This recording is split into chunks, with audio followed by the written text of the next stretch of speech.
আসসালামু আলাইকুম সবাইকে। এইচএসসি 25 ব্যাচ আমাদের মাহেন্দ্র খন সেই 26 তারিখ চলে আসছে। তো তোমাদের মতো আমরাও অনেক বেশি আসলে গুছানোর কাজে অনেক পরিশ্রম করতেছি, যার ফলে আসলে একটু লেট হয়ে গেছে এই ক্লাসটা।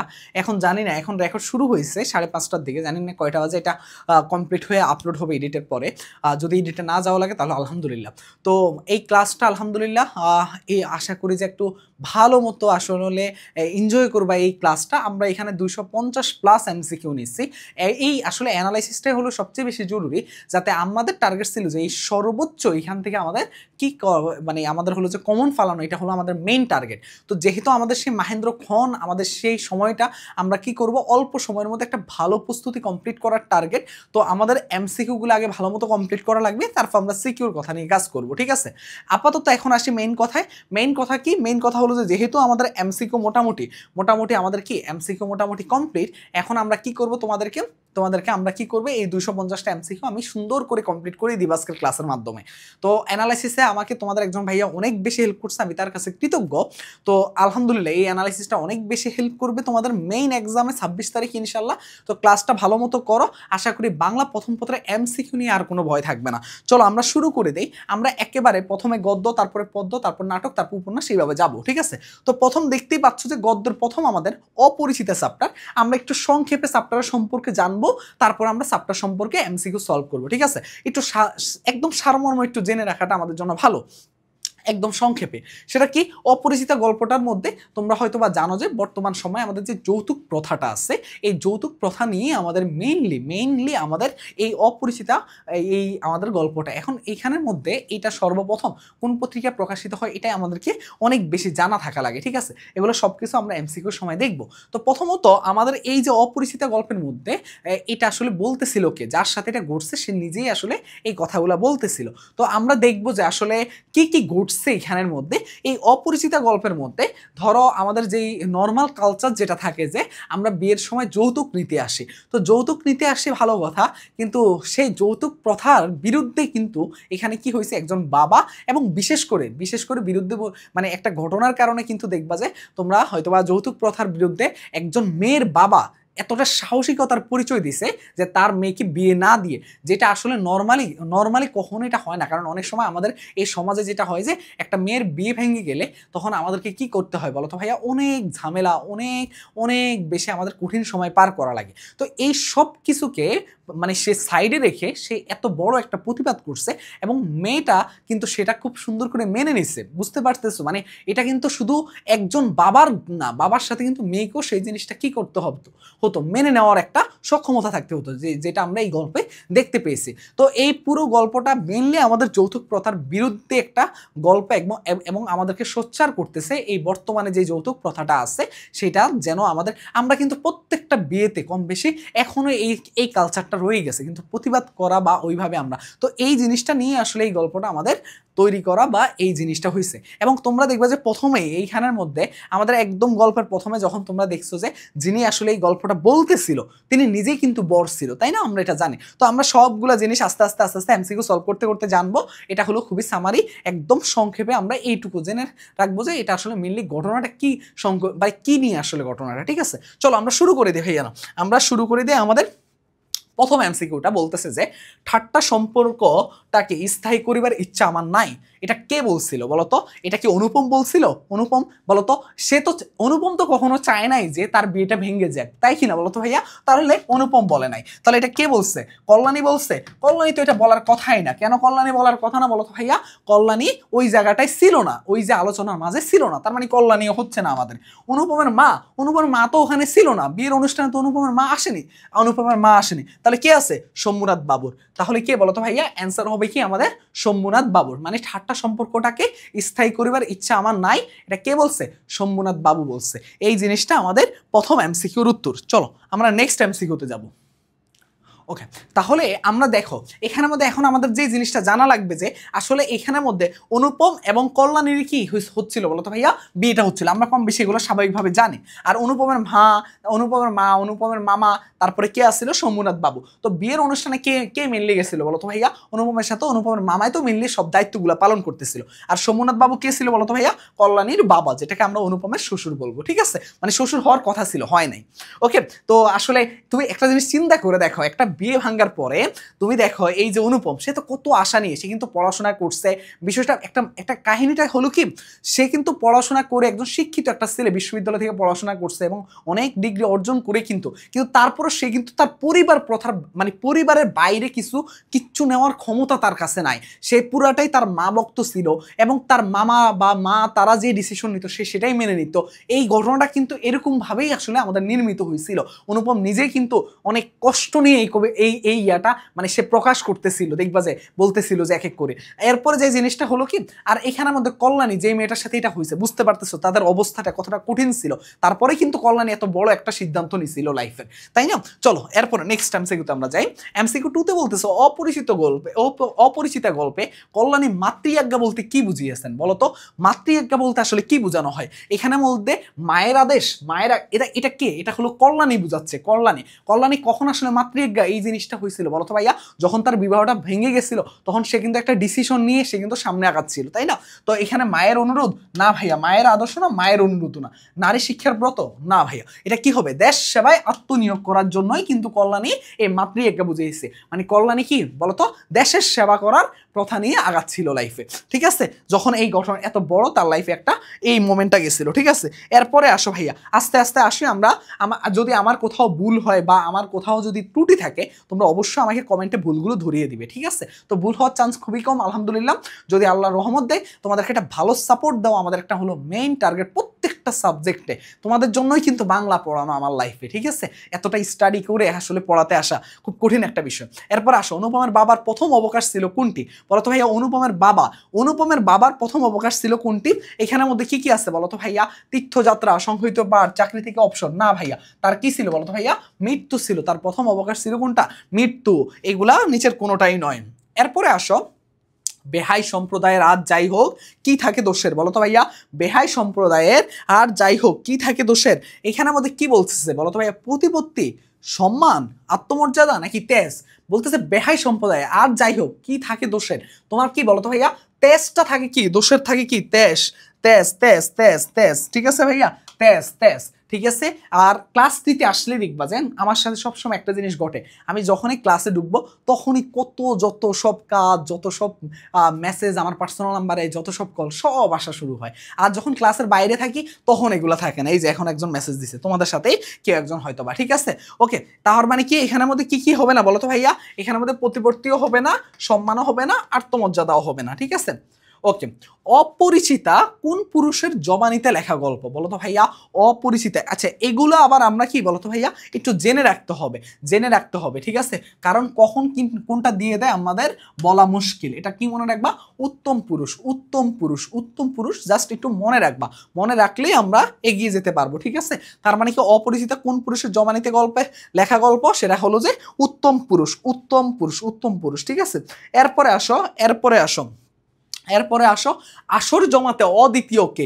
আসর জমাতে কে ছিল বলো তো ভাইয়া? এই সকল মজা এগুলা কে জমাইতো? হরিশ কিন্তু এই কাজগুলা করাইতো। অনুপম করতো না, কল্যাণী করতো না, বিনোদতা করতো না, হরিশ করতো এই কাজগুলা। কি আসর কি বলতো? আসর জমিয়ে তুলতো কে? হরিশ এই কাজটা করতো। ঠিক আছে, এরপরে দেখো আমাদের দেখবা যে আমাদের লাইফে এমন কেউ থাকে যারা কি করে, আমরা যখন ভার্সিটিতে ধরো একটা আড্ডার স্থান থাকে তখন কিন্তু আমরা অনেক সময় অনেকের মন খারাপ থাকে, ওই টাইমের মধ্যে কেউ এমন কিছু ফানি কথা বলবে, পুরা মানে মন খারাপ সবার উঠে যায় ওই গ্রুপটার মধ্যে।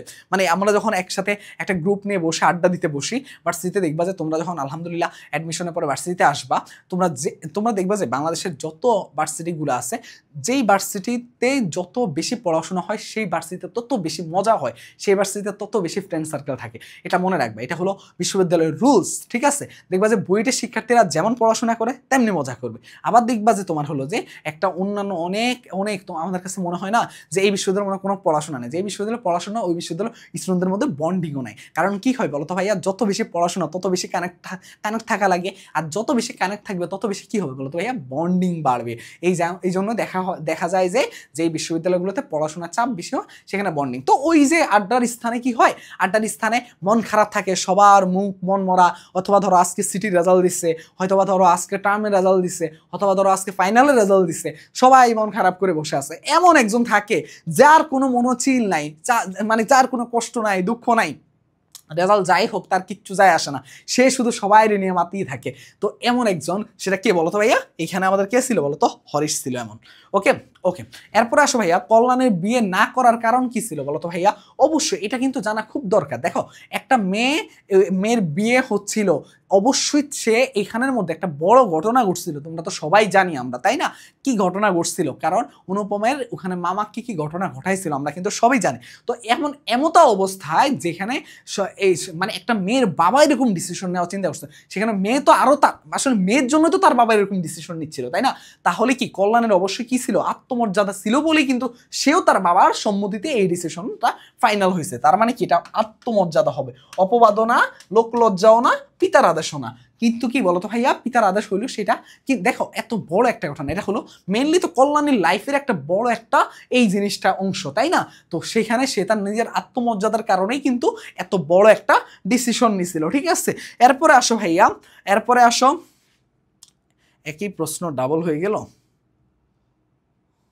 ওকে ওকে, দেখো, অপরিচিত গল্পের লেখক মূলত কি প্রকাশ করতে চেয়েছেন? এটা তো আমরা মোটামুটি সবাই জানি, লেখক মূলত কি বলতো ভাইয়া, তৎকালীন যৌতুক প্রথাটাকে বোঝাতে চাচ্ছিল।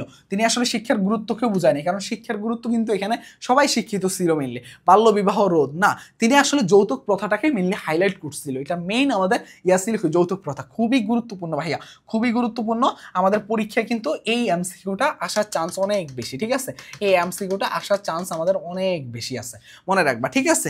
এরপরে দেখো ভাইয়া, এরপরে কি আছে বলতো ভাইয়া, পরিবারে অনুপমের আসল অভিভাবক কে ছিল বলতো ভাইয়া? এটা একদম সহজ একটা এমসিকিউ, আমরা জানি যে ওর মামাই হলো সব কিছুর মূল। কিন্তু দেখো, একটা ছেলে ভার্সিটিতে গিয়ে পড়াশোনা করছে, তার অবশ্যই অবশ্যই তার ডিসিশন গুলো অবশ্যই ওই টাইমে তার মামা নেওয়ার মতো ক্ষমতা রাখে না। তো যেটা আসলে এটাই বোঝাচ্ছিল যে একটা ছেলে তার সকল কিছু তার মামা বা তার মা এই সবগুলার একটা মানে সব কিছু ডিসিশনের একটা পার্টস ছিল, কিন্তু এটা তো হওয়া উচিত ছিল না, তাই না? এটা জাস্ট আমাদেরকেই বোঝাতে চেয়েছিল, ঠিক আছে? এরপরে আসো ভাইয়া, 10 নাম্বারটি কি বলছে, রবীন্দ্রনাথ কত সালে নোবেল পুরস্কার পায়? এখানে আমি কয়েকটা জিনিস একটু বলে রাখি তোমাদেরকে, কয়েকটা জিনিস একটু বলা আসলে এখানে দরকার, ঠিক আছে? সেটা হলো কি কি, দেখো এখানের মধ্যে রবীন্দ্রনাথের ক্ষেত্রে অনেকে এখন আমাকে জিজ্ঞেস করবা যে ভাইয়া লেখক পরিচিতির কি সব পড়া লাগবে এইভাবে? না ভাইয়া, আমি একটু তোমাকে বলি, রবীন্দ্রনাথ, তারপর হলো কাজী নজরুল ইসলাম, ওনাদের ভাইয়া যত সব অর্জনগুলো আছে না, অর্জন, তোমার জন্মসাল, মৃত্যুসাল,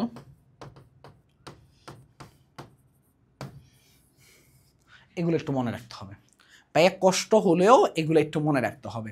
এখন এগুলা মনে রাখতে হবে কেন, বুঝতেই পারতেছ? কারণ কি, কারণ হলো যে আমাদের এগুলা কিন্তু কি হয় বলতো ভাইয়া, এগুলা কিন্তু আমাদের পরীক্ষায় প্রায় টাইমে দিয়ে দেয়। রবীন্দ্রনাথ ঠাকুর এবং কাজী নজরুল ইসলামের কাহিনী কিন্তু প্রায় টাইমে এই ধরনের প্রশ্ন দিয়ে থাকে। তো এখানে নোবেল পুরস্কার পাই, একটু মনে রাখবা যে 1913 সালে কে নোবেল পুরস্কার পায় বলতো ভাইয়া?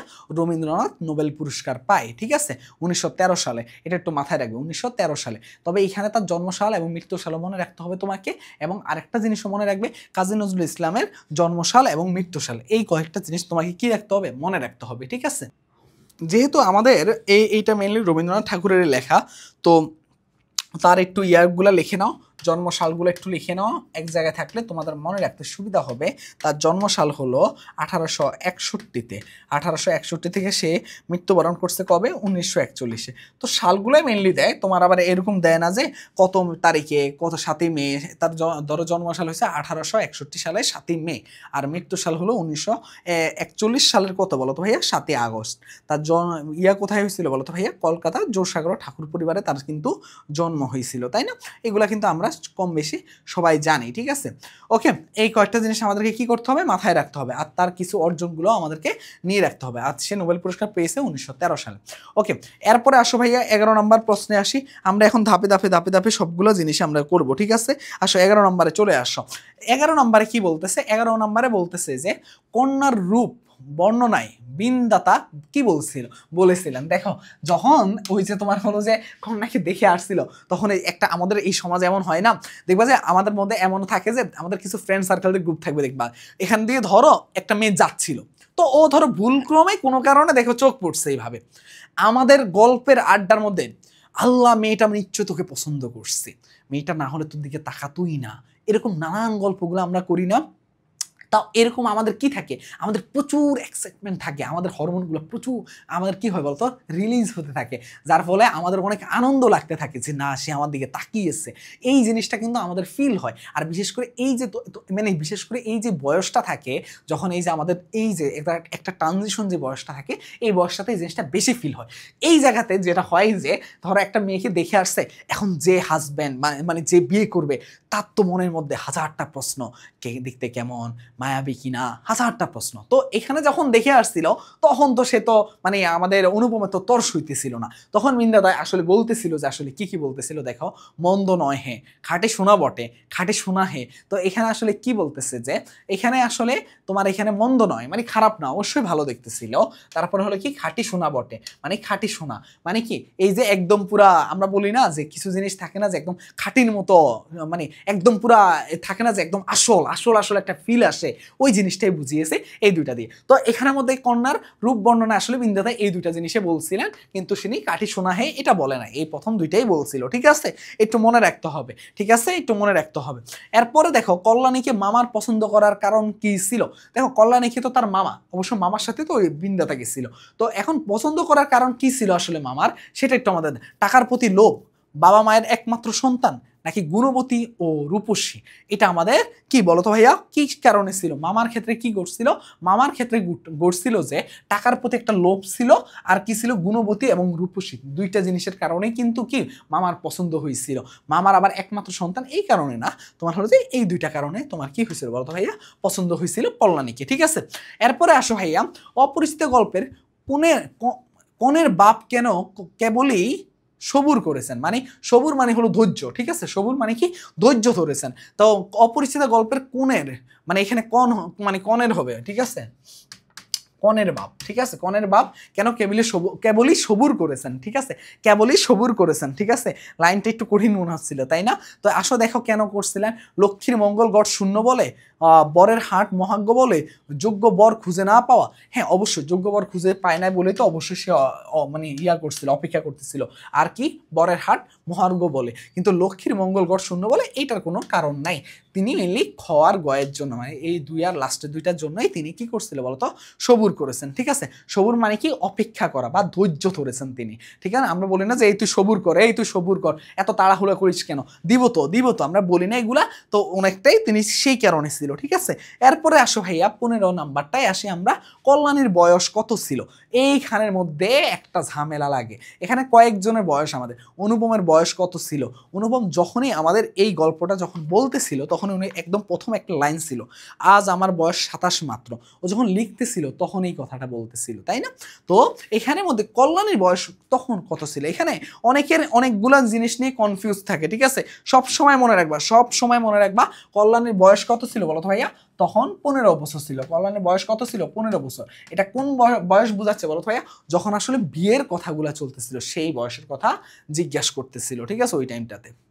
এরপরে আসো 16 নাম্বার প্রশ্নে কি বলতেছে, 16 নাম্বার প্রশ্নে আমাদেরকে কি বলতেছে, 16 নাম্বার প্রশ্নে বলতেছে অপরিচিত গল্পে কোন দ্বীপের কথা বলা হয়েছে। ঠিক আছে, এখানে একটা দ্বীপই বলা ছিল, বলো তো ভাইয়া কোনটা? লঙ্কা দ্বীপ না, শ্রীলঙ্কা না, মালদ্বীপ না, আন্দামান, আন্দামান দ্বীপের কথা বলা ছিল, তাই না? আন্দামান দ্বীপের কথা বলা ছিল। একটু মাথায় রাখলে হবে, একটু মাথায় রাখলেই হবে। ঠিক আছে, অনুপমের বন্ধু হরিশ কোথায় কাজ করতেন? এটা কিন্তু আমাদের মুখস্থ ছিল। ও কোথায় কাজ করতো বলো তো ভাইয়া? এটা একদম আমাদের মুখস্থ ছিল, কানপুর থেকে, কানপুর থেকে কিন্তু আসছিল, তাই না? কানপুর থেকে অনুপমের বন্ধু হরিশ। অনুপম দেখো ক্যারেক্টার কিন্তু আমাদের কয়েকটাই, বেশি না। অনুপম ছিল, অনুপমের বন্ধু হরিশ ছিল, কল্যাণী ছিল, কল্যাণীর বাবা ছিল, অনুপমের মামা ছিল, অনুপমের মা ছিল। এই মানে ঘটনা তো মিলে এদেরকে নিয়েই মেনলি আমাদের, ঠিক আছে? ওকে, তো এই কয়েকটা আমাদের অনুপমের এমসিকিউ গুলো আমাদের একটু মাথায় রাখতে হবে। পাশাপাশি এই চ্যাপ্টারটা ভালো পারার জন্য তোমাকে কি করতে হবে? একটু কষ্ট করে আমাদের পাঠ পরিচিতি পাঠটুকু একটু পড়তে হবে এবং রবীন্দ্রনাথের অর্জনগুলা এবং তার জন্মসাল মৃত্যুসাল এই জিনিসগুলো একটু মনে রাখতে হবে। তাহলেই আমাদের এই চ্যাপ্টারটা ভালো মতো আয়ত্তে চলে আসবে। চলো আমরা চলে যাই এবার বিলাসীতে। চলো বিলাসী আমাদের নেক্সট চ্যাপ্টার। ওকে, বিলাসী গল্পটা কি? বিলাসী গল্পটা আমাদের শরৎচন্দ্র চট্টোপাধ্যায়ের লেখা। এই গল্পটার মধ্যে মেনলি আমাদের কি হয়েছে বুঝতে পারছো? এটা একটু বলি। সেটা কি হয়েছে তোমার হলো যে থাকে না যে, একটা মিনিট, থাকে না যা মানে ভালোবাসার জন্য অনেকে অনেক কিছু বিসর্জন দিয়ে পেলে। তো এখানে মেনলি ভালোবাসার উৎসর্গ বা অনেক বড় একটা পাঠকে বোঝানো হয়েছে। তো আমরা আসলে এইখান থেকে যেটা হয়েছে কি, শরৎচন্দ্র চট্টোপাধ্যায়ের এটা প্রথম একটু আমাদের কয়েকটা জিনিস জানা লাগবে এখান থেকে। প্রথম কি জানা লাগবে? প্রথমত এটা হলো যে ভারতী পত্রিকায় প্রথম প্রকাশিত হয়। কি? ভারতী পত্রিকায় প্রথম প্রকাশিত হয়, ঠিক আছে? একটা মিনিট। ওকে, ভারতী পত্রিকা প্রথম প্রকাশিত হয় এবং এখান থেকে তোমাকে আরও কিছু জিনিস জানা লাগবে যে বিলাসী এই গল্পটার মধ্যে কি কি আছে বলো তো ভাইয়া। এখানে মেনলি আমাদের থাকে না যে একজন ভালোবাসার জন্য এখানে জাত ভেদ সব কিছু ভুলে ভালোবাসার টানে চলে আসে, তখন আসলে সমাজের সব কিছু কীরকমভাবে আসলে অবস্থান করে, এই জিনিসগুলোকে নিয়ে আসলে এটা হয়েছে, আমাদের লেখাটা হয়েছে। তো আমরা আসলে ভিতরে গিয়ে এমসিকিউ সলভ করলে আরও অনেকগুলো জিনিস ক্লিয়ার হবো। তো শরৎচন্দ্র চট্টোপাধ্যায় যেহেতু এই জিনিসটাকে এত সুন্দর করে তুলে ধরেছেন, চলো আমরা দেখি কি কি আছে, ঠিক আছে? তো আমাদের প্রথম এমসিকিউ বিলাসী থেকে, ঠিক আছে? বিলাসী থেকে আমাদের প্রথম এমসিকিউ, সেটা কি বলতেছে? মৃত্যুঞ্জয় কোন ক্লাসে পড়তো তখন? মৃত্যুঞ্জয় তখন কোন ক্লাসে পড়তো আমাদেরকে একটু মনে রাখতে হবে যে মৃত্যুঞ্জয় তখন কোথায় পড়তো বলো তো ভাইয়া? ফার্স্ট ক্লাসে পড়তো না, 4 ক্লাস না, 2nd ক্লাস না, বলো তো 3rd ক্লাসে। ওই যে থাকে না যে তখন আমাদের সময় ওই অনেক আগে এগুলো কিন্তু এইভাবে আসলে ক্লাসগুলোকে ডিফাইন করতো, তাই না? তো 3rd ক্লাসে মৃত্যুঞ্জয় কিন্তু পড়াশোনা করতো, ঠিক আছে? একটু মনে রাখতে হবে। বিলাসী গল্পে বিলাসীর স্বামীর নাম কি? আচ্ছা, মেনলি তো বিলাসীকে নিয়ে তো আসলে এই জিনিসটা সম্পূর্ণ আমাদের গল্পটা এটা সাজানো হয়েছে। তো এইখানের মধ্যে আমাদের কিন্তু দুইজন মানুষেরই কিন্তু সব কিছু এই গল্পের মধ্যে। তো নাম হয়তো বা বিলাসী হয়েছে কারণ বিলাসীর ত্যাগ সব কিছুতে দেখানো হয়েছে আসলে। তো মনে রাখবা যে বিলাসী আর কার বলো তো ভাইয়া? মৃত্যুঞ্জয়ের। বিলাসী আর মৃত্যুঞ্জয়কে নিয়ে কিন্তু এটা আমাদের পুরাটা গল্পই সাজানো হয়েছে। তার মানে বিলাসী গল্প অবশ্যই বিলাসীর স্বামীর নাম হবে, কারণ একজন ভালোবাসা তো দুইজন মানুষের মধ্যে হবে। তো এখানে একজন হলো বিলাসী, আরেকজনকে মৃত্যুঞ্জয়, ঠিক আছে? আরেকজনকে মৃত্যুঞ্জয়। এরপরে আসো, বিলাসী গল্পের কোন দিকটা ফুটে উঠেছে এটা বলতেছে যে মানে বিলাসী গল্পের মধ্যে নিচের কোন দিকটা ফুটে উঠেছে। দেখো এখানের মধ্যে অকৃতজ্ঞতা না, মোটেও না। নিষ্ঠুরতা ফুটে উঠেছে না, মোটেও না। পরশ্রী কাতরতা না, মোটেও না। এই জিনিসটা মোটেও না। তাহলে জাতিভেদ প্রথা এই জিনিসটাকে তো এই সমাজটা বিশেষ করে মানে এই সমস্যাগুলাই তো দেখানো হয়েছে। তার মানে ফুটিয়ে উঠছে কি? এই জাতিভেদ প্রথাটাই ফুটিয়ে উঠছে। বাকি অকৃতজ্ঞতা কেউ তো অকৃতজ্ঞতা এই জিনিসগুলোকে মেনলি লেখক উঠায় নাই, ঠিক আছে? তো এইখানের মধ্যে দেখো যেহেতু ও শয্যাগত অবস্থা অনেক দিন ছিল, তখন কিন্তু দেখো এখানে সময়টা এইখানে অনেক সময় এই প্রশ্নটা কিন্তু অনেক ইম্পর্টেন্ট যে সে কতদিন আসলে এরকম শয্যাগত অবস্থায় ছিল, ঠিক আছে? তো মনে রাখবা যে এখানের মধ্যে সে 45 দিন ছিল। তো অনেক সময় এভাবে 1.5 মাস আসবে, অনেক সময় এভাবে 45 দিন লেখা থাকবে। দিনে আসলে অবশ্যই 45 দিন কারেক্ট অ্যান্সার করবা। সে কতদিন ছিল বলো তো ভাইয়া? 1.5 মাস। 1.5 মাস, 5 মাস বা 1.5 মাস শয্যাগত ছিল, ঠিক আছে, একটু মনে রাখবা। ওকে ওকে, এরপরে আসো ভাইয়া, ন্যাড়ার স্কুলে যাতায়াতের পথ কত ক্রোশ দূরে ছিল। আচ্ছা সংখ্যাগুলো না তোমরা একটা কাজ করবে কি, এই যে যে সংখ্যাগুলোর প্রশ্ন থাকে এগুলো একটু খাতায় নোট করে ফেলবে। এতে কি হবে, এতে নোট করে ফেললে তোমাদের জন্য করতে সুবিধা হবে, তোমাদের জন্য করতে সুবিধা হবে। তো দেখো এখানের মধ্যে মনে রাখবা যে 2 ক্রোশ দূরে ছিল, কয়েক ক্রোশ, 2 ক্রোশ দূরে ছিল। 2 ক্রোশ দূরে কি ছিল বলো তো ভাইয়া, ন্যাড়ার স্কুলটা। বিলাসী গল্পে কোন পত্রিকায় প্রকাশিত হয়, আমি প্রথমে বলছিলাম ভারতীয় পত্রিকায়। আচ্ছা এখানে আবার অনেকে জানতে চাইতে পারো যে ভাইয়া অপরিচিতা গল্পটা কোন পত্রিকায় প্রকাশিত হয়। আমি বলছিলাম যে এই জিনিসগুলো একটু কি করতে হবে বলো তো ভাইয়া, তোমাদেরকে কালেক্ট করে নিতে হবে। অপরিচিতা গল্পটা এটা যেমন ভারতীয় পত্রিকা আমাদের প্রকাশিত হয়েছিল, অপরিচিতা গল্পটা আমাদের সবুজপত্র পত্রিকায় প্রথম প্রকাশিত হয়, ঠিক আছে। অপরিচিতা কোথায়, সবুজপত্র পত্রিকায় প্রথম প্রকাশিত হয়। এই জিনিসগুলো একটু জানা থাকতে হবে, ঠিক আছে, জানা থাকলে তোমরা অনেকটা এগিয়ে থাকবা, ঠিক আছে। ইত্তেফাকে না, পূর্বাশাতে না, সওগাতে না, ঠিক আছে, তাহলে আমাদের ভারতীয় পত্রিকায় প্রথম প্রকাশিত হয়েছে, ঠিক আছে। ওকে, এরপরে আসো ভাইয়া, নেক্সট আমাদের কি এমসিকিউ আছে দেখো।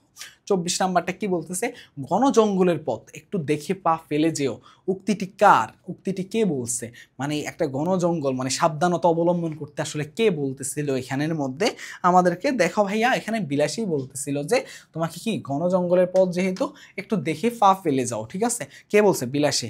খুড়ার বলছে, নেড়া বলছে না, মৃত্যুঞ্জয় না, তাহলে কার বলতো ভাইয়া, ফেলে যাও, উক্তিটি কার, উক্তিটি ছিল বিলাসীর।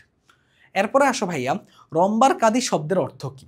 আচ্ছা এটা একটু একটু একটু তোমাদেরকে এগুলো একটু কয়েকটা জিনিস কি করতে হবে বলতো, মনে রাখতে হবে, ঠিক আছে।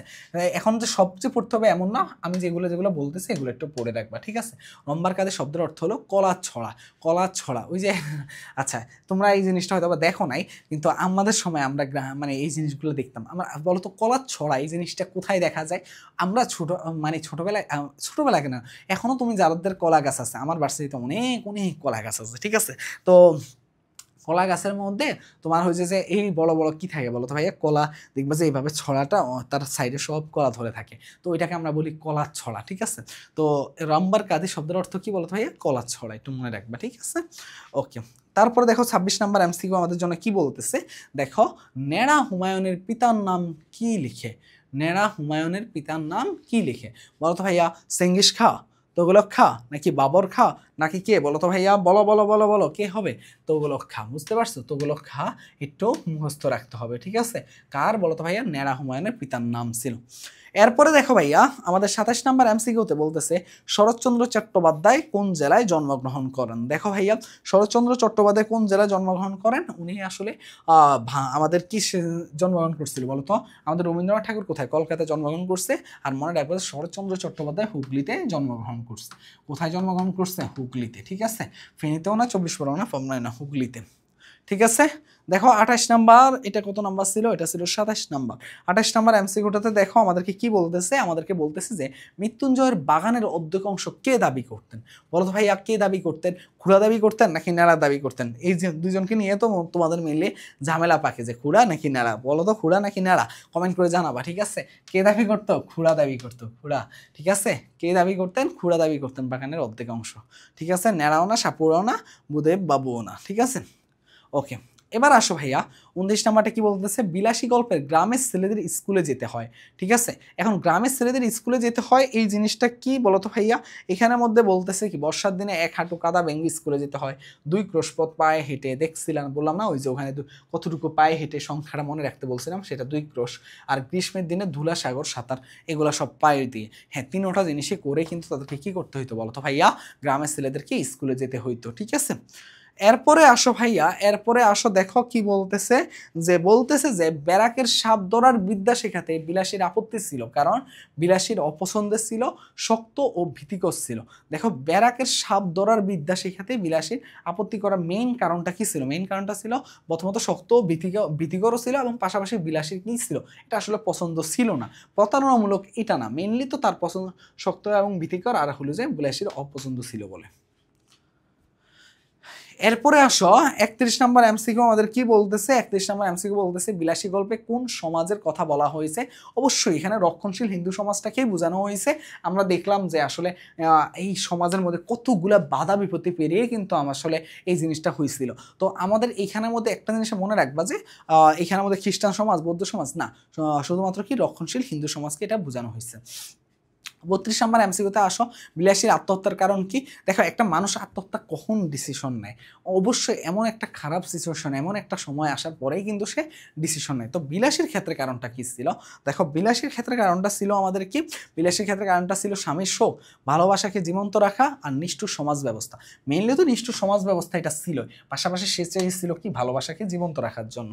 তার জন্য কি বলতো ভাইয়া, তার জন্য হলো যে বিলাসীর আত্মহত্যার কারণ। ঠিক আছে, হ্যাঁ, স্বামীর শোকের কারণে মেনলি আত্মহত্যা করেনি, মেনলি এই দুইটা কারণে সে কি করছে বলতো ভাইয়া, আত্মহত্যা করছে। যদি আমার ভুল না হয়, ঠিক আছে, অবশ্য বললাম তো যদি আমার ভুল হয় কোনো জায়গায় অবশ্যই আমাকে ধরিয়ে দিবি। ঠিক আছে, 33 নম্বর প্রশ্নে দেখো, ন্যাড়া চরিত্রে কার ছোটবেলার ছায়াপথ ঘটেছে। ন্যাড়া চরিত্র কার ছোটবেলা ছায়াপথ ঘটেছে বলতো ভাইয়া। এই জিনিসটা কার ছিল বলতো ভাইয়া, এই জিনিসটা অবশ্যই আমাদের লেখকের ছিল, শরৎচন্দ্রের ছিল। সে আসলে তার ছোটবেলা ছায়াপথটাই গঠিয়ে বলছেন। ঠিক আছে, বিলাসী কার দমনীতে বর্ণিত হয়েছে বলতো। বিলাসীর ক্ষেত্রে কারটা ছিল বলতো ভাইয়া, এখানের মধ্যে কে হবে বলতো ভাইয়া, এখানের মধ্যে কে হবে, এখানের মধ্যে অবশ্যই কার, নেড়া নেড়া নেড়া নেড়া নেড়ার দমনীতে বর্ণিত হয়েছে। খুড়ার না, এটা তো শরৎচন্দ্র তো মোটেও না, খুড়ারও না, সাপুরেরও না, তাহলে কার, নেড়া। আর এখানের মধ্যে নেড়াটা কার বলতো ভাইয়া, নেড়াটা কার ছোটবেলা ছায়াপথ করছে, শরৎচন্দ্রের। ঠিক আছে, ওকে ওকে। এবার চলে যাব আমরা কোথায়, আমরা চলে যাব আমার পথে। আমার পথটা তো আমরা জানি যে কাজী নজরুল ইসলামের। তিনি মেইনলি আমাদেরকে অনেকগুলো জিনিস এখান থেকে শেখানোর চেষ্টা করেছেন, যে অন্যার বিরুদ্ধে আসলে প্রতিবাদ করা, কখনো আসলে ওই যে তেলা মাথায় তেল দেওয়া, এই জিনিসটা যাতে আমরা না করি। এবং তিনি এখান থেকে শিখিয়েছেন যখন আমরা সত্যের পথে সবসময় থাকবো, তখন যত বাধাই আসুক না কেন, দিন শেষে আমরা বিজয়ী হব। উনি আসলে এই জিনিসগুলোকে খুব ভালো মতো তুলে ধরছেন। এবং বর্তমানে আমাদের যে সময়টা চলতেছে, আমরা কি করি, একটা একটা জায়গায় হয়েছে কি, ওই যে মিছিল যাচ্ছে, যে আমাদের হয় না যে তোমরা দেখবা যে পলিটিক্সে হয় যে সহমত সহমত ভাই সহমত, ঠিক ঠিক ঠিক ভাই, যদি ভুলও বলে সহমত, ঠিক আছে ভাই ঠিক আছে, এই জিনিসগুলো করতে সে মানা করছে। সে বলছে যে তোমাকে কি সত্যের পথে থাকতে হবে, অন্যায়ের বিরুদ্ধে প্রতিবাদ করতে হবে, যেখানে যেটা অন্যায় সেটাকে বলতে হবে, কোনো কিছুকে ভয় পাওয়া যাবে না। এই জিনিসগুলো আসলে এখন বর্তমানে এই জিনিসগুলা খুবই কম দেখা যায়, যেটা আমাদেরকে কাজী নজরুল ইসলাম আগে থেকে সতর্ক করে রাখছিলেন। ঠিক আছে, আমার পথে দেখাবে কি বলতো ভাইয়া আমাদেরকে, আমার পথ আসলে তোমাকে এমনভাবে একজন একজন আমাদের যে যে সত্তাটা আছে আমাদেরকে উজ্জীবিত করতে, এই গল্পটা তুমি যদি পড়ো, অনেকগুলো জিনিস তোমার আইডিয়া হয়ে যাবে। ঠিক আছে, আমার পথে প্রবন্ধ থেকে। ওকে ওকে। এরপর আসো ভাই, এখানে 35 নাম্বার প্রথম প্রশ্নটা আমাদের কি বলছে, মিথ্যা বিনয়ের চেয়ে কি বেশি ভালো বলো তো ভাইয়া। আমরা অনেক সময় কি করি, আমরা অনেক সময় আমরা যে কাজটা করি, যে আমরা মনে করি যে যে আমরা যদি এখানে মিথ্যা বলি, তাহলে হয়তোবা এটা হয়তোবা তোমার হলো যে সামনে ভালো কিছু বয়ে নিয়ে আসবে। কিন্তু এখানে কবি একটা জিনিস স্পষ্ট করে আমাদেরকে বলে দিছেন, কি জানো, স্পষ্ট করে বলে দিছেন যে মিথ্যা বিনয়ের চেয়ে অহংকারটা বেশি ভালো। আমরা অহংকারীদেরকে কিন্তু কেউ পছন্দ করে না, কিন্তু তিনি এটাই বোঝাতে চেয়েছেন যে অহংকারীদেরকে যেহেতু আমরা পছন্দ করি না, তাদের চাইতো খারাপ কি বলতো ভাইয়া, যারা মিথ্যা বিনয়টা দেখায়, মিথ্যা বলে বিনয় করে, বলে না যে আল্লাহ আমি তো এখানে ছিলামই না, আল্লাহ আমি এখানে, মানে এমনভাবে মিথ্যা বিনয়ী ভাব দেখায়, যেটাকে তিনি কি আশ্বাদে বলতো ভাইয়া অহংকার বলছে, তার চাইতে অহংকারটা বেশি ভালো, এটা বোঝাতে চেয়েছে। ঠিক আছে, এরপরে আসো ভাইয়া, আত্মাকে চিনলে আত্মনির্ভরতা আসে, কে বলছিলেন বলতো ভাইয়া। অবশ্যই আমাদের কবি এটাই তো শিখাইছিলেন বলতো ভাইয়া, আমাদেরকে তো এটাই শিখাইছিলেন যে আমরা যদি আত্মাকে চিনি, নিজের আত্মাকে যখন আমরা চিনব, তখনই আমাদের আত্মনির্ভরতা আসবে। কারণ আমাদের প্রত্যেকের মধ্যে একটা কি থাকে বলতো ভাইয়া, আমাদের প্রত্যেকের মধ্যে একটা সত্তা থাকে, যেখানে আমরা ওই সত্তা দিয়ে বিভিন্ন কিছু করার সুযোগ থাকে। কিন্তু ভাইয়া দেখো, আমরা কিন্তু ওই সুযোগটাকে কাজে লাগাই না। আমরা কি করি, ওই যে সেম জিনিসটাই বারবার ঘটাতে থাকি, ওই যে তেলা মাথায় তেল দিতেই থাকি। এই জিনিসটা না করে বলতেছে যে নিজের সত্তাকে জাগ্রত করো। ঠিক আছে, এটা কে বলছে বলো তো, তখন আত্মনির্ভরতা আসবে। ওকে, আমার এই যে দেখো আমার পথ প্রবন্ধে কি বলতো ভাইয়া, পথ প্রদর্শকটা আমার কে বলতো ভাইয়া, পথ প্রদর্শকটা আমাদেরকে সত্যই আমাদেরকে পথ দেখাবে, সত্যই আমাদেরকে, ধর্ম না, দেশ না, নেতা না, আমাদেরকে পথ দেখাবে কি, আমার সত্যই আমাকে পথ দেখাবে। বুঝতে পারছো, আমার সত্যই আমাকে কি করবে, পথ দেখাবে।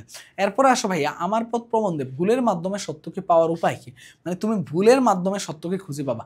নিজের ভুল যখন তুমি স্বীকার করবা, দেখবা যে আমি দেখি যে সব সময় দেখবা যে যেই পরিবারের মধ্যে ধরো হাজব্যান্ড ওয়াইফ আসছে, তাদের মধ্যে অনেক ঝগড়াঝাটি হচ্ছে, ধরো যে ভুল করছে সেও স্বীকার করতেছে না, আরেকজনও কম বেশি ভুল করছে সেও স্বীকার করতেছে না, তাহলে এটার কোনোদিন সমাধান আসবে, আসবে না। যখন যে ভুল করছে সে যদি সুন্দর করে স্বীকার করে নেয়, আরেকজন লজ্জা পেয়ে যাবে।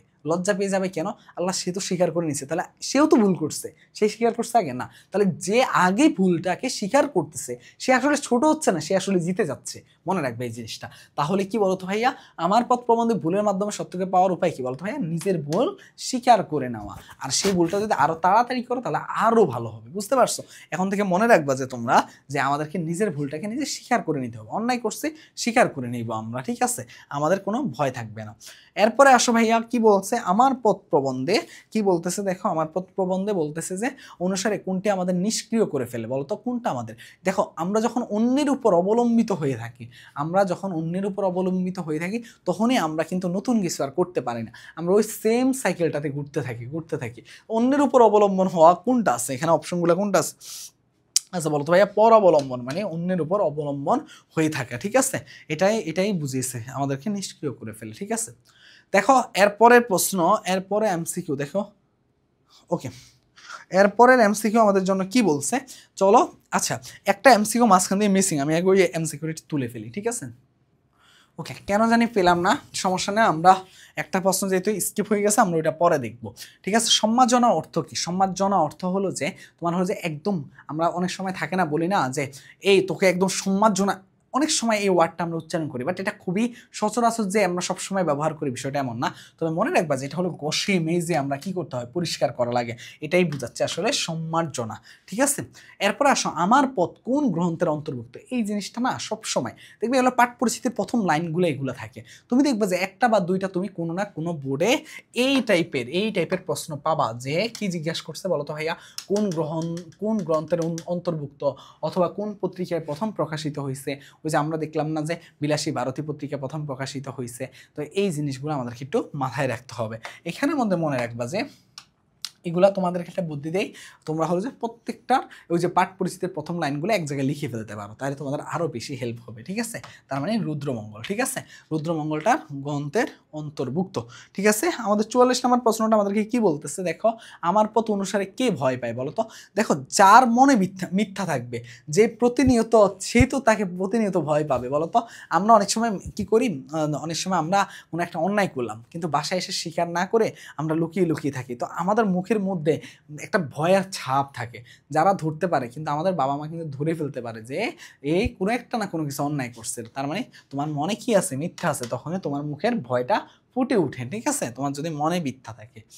ওকে, নিজেকে চিনলে কি হওয়া যায় বলো তো ভাইয়া, নিজেকে চিনলে কিন্তু তুমি দেখো ভাইয়া, আমরা যখনই নিজেকে চিনবো যে বা আমি আসলে কি করতে পারি, ধরো তুমি অনেক ভালো পড়াতে পারো, অথবা তুমি ধরো অনেক ভালো গান গাইতে পারো, আবার তুমি ধরো এমন করতে পারো অনেক ভালো গিটার বাজাতে পারো, আবার ধরো তোমার অনেক সুন্দর কোরআন তেলাওয়াতের অনেক কণ্ঠ সুন্দর অনেক, তো এইখানে যখনই তুমি যেটা পারবা তখন কিন্তু তুমি ওই কাজের প্রতি বেশি আগ্রহী হবে, কারণ তুমি জানো যে ওইখানে তোমার সাকসেস বা সফলতা আসার সম্ভাবনা বেশি। তার মানে তোমার কি হবে বলো তো ভাইয়া, বিশ্বাসটা নিজের প্রতি বেড়ে যাবে যে না আমি তো এই কাজটা পারি। তার মানে কি করবে বলো তো ভাইয়া, যখন নিজেকে চিনবে তখন আত্মবিশ্বাসী হয়ে উঠবে, তাই না বলো তো ভাইয়া, আত্মবিশ্বাসী হওয়াটা আমাদের লাইফে খুব জরুরি, আমরা আত্মবিশ্বাসী না হলে আমরা অনেক পিছিয়ে পড়বো, ঠিক না। এরপরে আসো ভাইয়া 46 নাম্বারটা কি বলতেছে, দেশের যারা শত্রু, দেশের যা কিছু মিথ্যা বন্ডামি মেকি তা দূর করতে কি হতে হবে বলতো, তা দূর করতে আগুনের সম্মার্জনা দরকার নাকি আগুনের জান্ডা দরকার।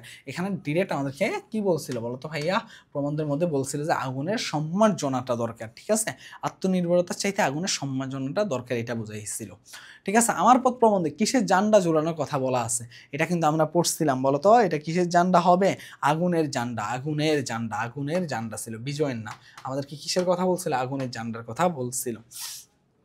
ওকে, ওই যে আগুনের জান্ডা, বুঝতে পারছিলাম। এরপরে আসো ভাইয়া, সত্য প্রতিষ্ঠার জন্য লেখক কিসের প্রয়োজন অনুভব করেছিলেন? সত্য প্রতিষ্ঠার জন্য আসলে লেখক কিসের প্রয়োজন অনুভব করছিল বলতো ভাইয়া? এখানে আগুনের সম্মার্জনার ক্ষেত্রে, মানে আগুনের সম্মার্জনার প্রয়োজনটা অনুভব করছিল। কিসের? সত্য প্রতিষ্ঠা করার জন্য। ওই যে আমরা দেখি না যে বিভিন্ন ধরনের আন্দোলনে কিন্তু আগুনের এটা কিন্তু নিয়ে মশাল, আগুনের মশাল নিয়ে কিন্তু অনেক সময় দেখি, তাই কি না বলতো ভাইয়া? দেখি থাকি আমরা। এবার আসুন, নিজের শক্তির উপরে অটুট বিশ্বাস আসে কিভাবে বলতো ভাইয়া? নিজেকে চিনলে আসবে, নিজের স্বর্ণকে, নিজের সত্যকে কর্ণধার ভাবলে, সত্যের শিখা, দেখো সত্যের শিখায় জ্বলে উঠলে, বলো বলো বলো কোনটা হতে পারে বলো তো ভাইয়া? অবশ্যই মনে রাখবা, নিজেকে চিনলে আমরা কি করতে পারবো বলো তো ভাইয়া? আমাদের কি হবে? নিজের শক্তি বেড়ে যাবে, এবং নিজের সত্যকে আমরা যখন কর্ণধার ভাবলে, মানে সত্যই আমার সব, আমি কখনো মিথ্যা বলবো না, এই জিনিসটা যখন হবে তখনই আমরা কি হবে বলো তো ভাইয়া? একদম ভালো মতো, একদম ভালো মতো কি হবে বলো তো ভাইয়া? ও এই যে নিজের প্রতি একটা আমাদের একটা অটুট বিশ্বাসটা আসে। আমার এই যাত্রা হলো শুরু, এখানে কোন পথের কথা বলা হয়েছে বলো তো ভাইয়া? কোন যাত্রার কথা বলা হয়েছে? এখানে কি যুদ্ধ করার কথা বলছে বলো তো ভাইয়া? না, এটা হলো সত্যের কথা বলছে। যুদ্ধের কথা বলেনি, স্বাধীনতার কথা বলেনি, বলছে কার কথা বলো তো ভাইয়া? সত্যের কথা, সত্যের কথা। কাজী নজরুল ইসলাম কাকে নমস্কার জানিয়েছেন বলো তো ভাইয়া? লোকভয়কে, স্বাধীনতাকে, তারুণ্যকে, নাকি সত্যকে? অবশ্যই মনে রাখবে, একদম পুরোটাই আমাদের কি বলো তো ভাইয়া? সত্যকে প্রাধান্য দিয়ে কাজী নজরুল ইসলাম এই প্রবন্ধটা লিখছেন। ঠিক আছে, এবার চলো আমাদের মানব কল্যাণ, মানব কল্যাণটা আমরা এখন সংক্ষেপে দেখে তারপর আমরা কোশ্চেন সলভ করব। ঠিক আছে, চলো। ওকে, মানব মানব কল্যাণটা আমাদের হলো যে আবুল ফজলের লেখা। তো আবুল ফজল মেনলি মানব কল্যাণটা আমাদের কি করছিল, প্রবন্ধটা, এটা একটা প্রবন্ধ, এটা মেনলি তোমার হলো যে 1972 খ্রিস্টাব্দে রচিত হয়েছিল। কত খ্রিস্টাব্দে? 1972 খ্রিস্টাব্দে। এখানে মেনলি আমরা আসলে আমাদের নর্মালি ভাবে মানব কল্যাণ বলতে কি বুঝি বলো তো ভাইয়া? মানুষকে দান করব, এইটুকু, আমরা এইটুকুর মধ্যে তো আমাদের চিন্তাধারার সীমাবদ্ধতা। তো এই জায়গায় আসলে প্রতিবাদটাই করছে আবুল ফজল। তার মতে আমরা আসলে খুবই সংকীর্ণ মনোভাবের পরিচয় দিই যখন আমরা একজনকে দান করার মাধ্যমে মনে করি যে এটাকে আসলে মানব কল্যাণ বোঝায়। ঠিক আছে, তার মতে মানব কল্যাণ হলো যে মানুষের সার্বিক মঙ্গল, মানে একদম সব দিকে তাকে মঙ্গলের একটা প্রয়াস থাকবে, এবং এই কল্যাণের লক্ষ্য হলো সকল অবমাননার অবস্থা থেকে মর্যাদাপূর্ণ অবস্থায় মানুষের উত্তরণ ঘটনা। তার মানে কি, সে এতটা নিচু অবস্থায় আছে, সেখান থেকে তাকে আমরা অনেক ভালো অবস্থায় নিয়ে যাব, এটাই মানে এটা যারা এটাই বোঝাচ্ছে যে মানব কল্যাণ বলতে গেলে তুমি জাস্ট দান করে দিলা, তোমার দায়িত্ব শেষ, উনি এটাই বুঝায়নি। উনি বলছে যে তাকে একটা ভালো অবস্থায় নিয়ে যাওয়া পর্যন্ত তোমার দায়িত্ব, এটা কি বলে মানব কল্যাণ। মেইনলি উনি এই জন্যই এটা বলেছিল। ঠিক আছে, তো দেখি আমাদের এখান থেকে কি কি প্রশ্ন। দেখো আমাদের 52 নম্বর প্রথম প্রশ্নটা কি বলতেছে।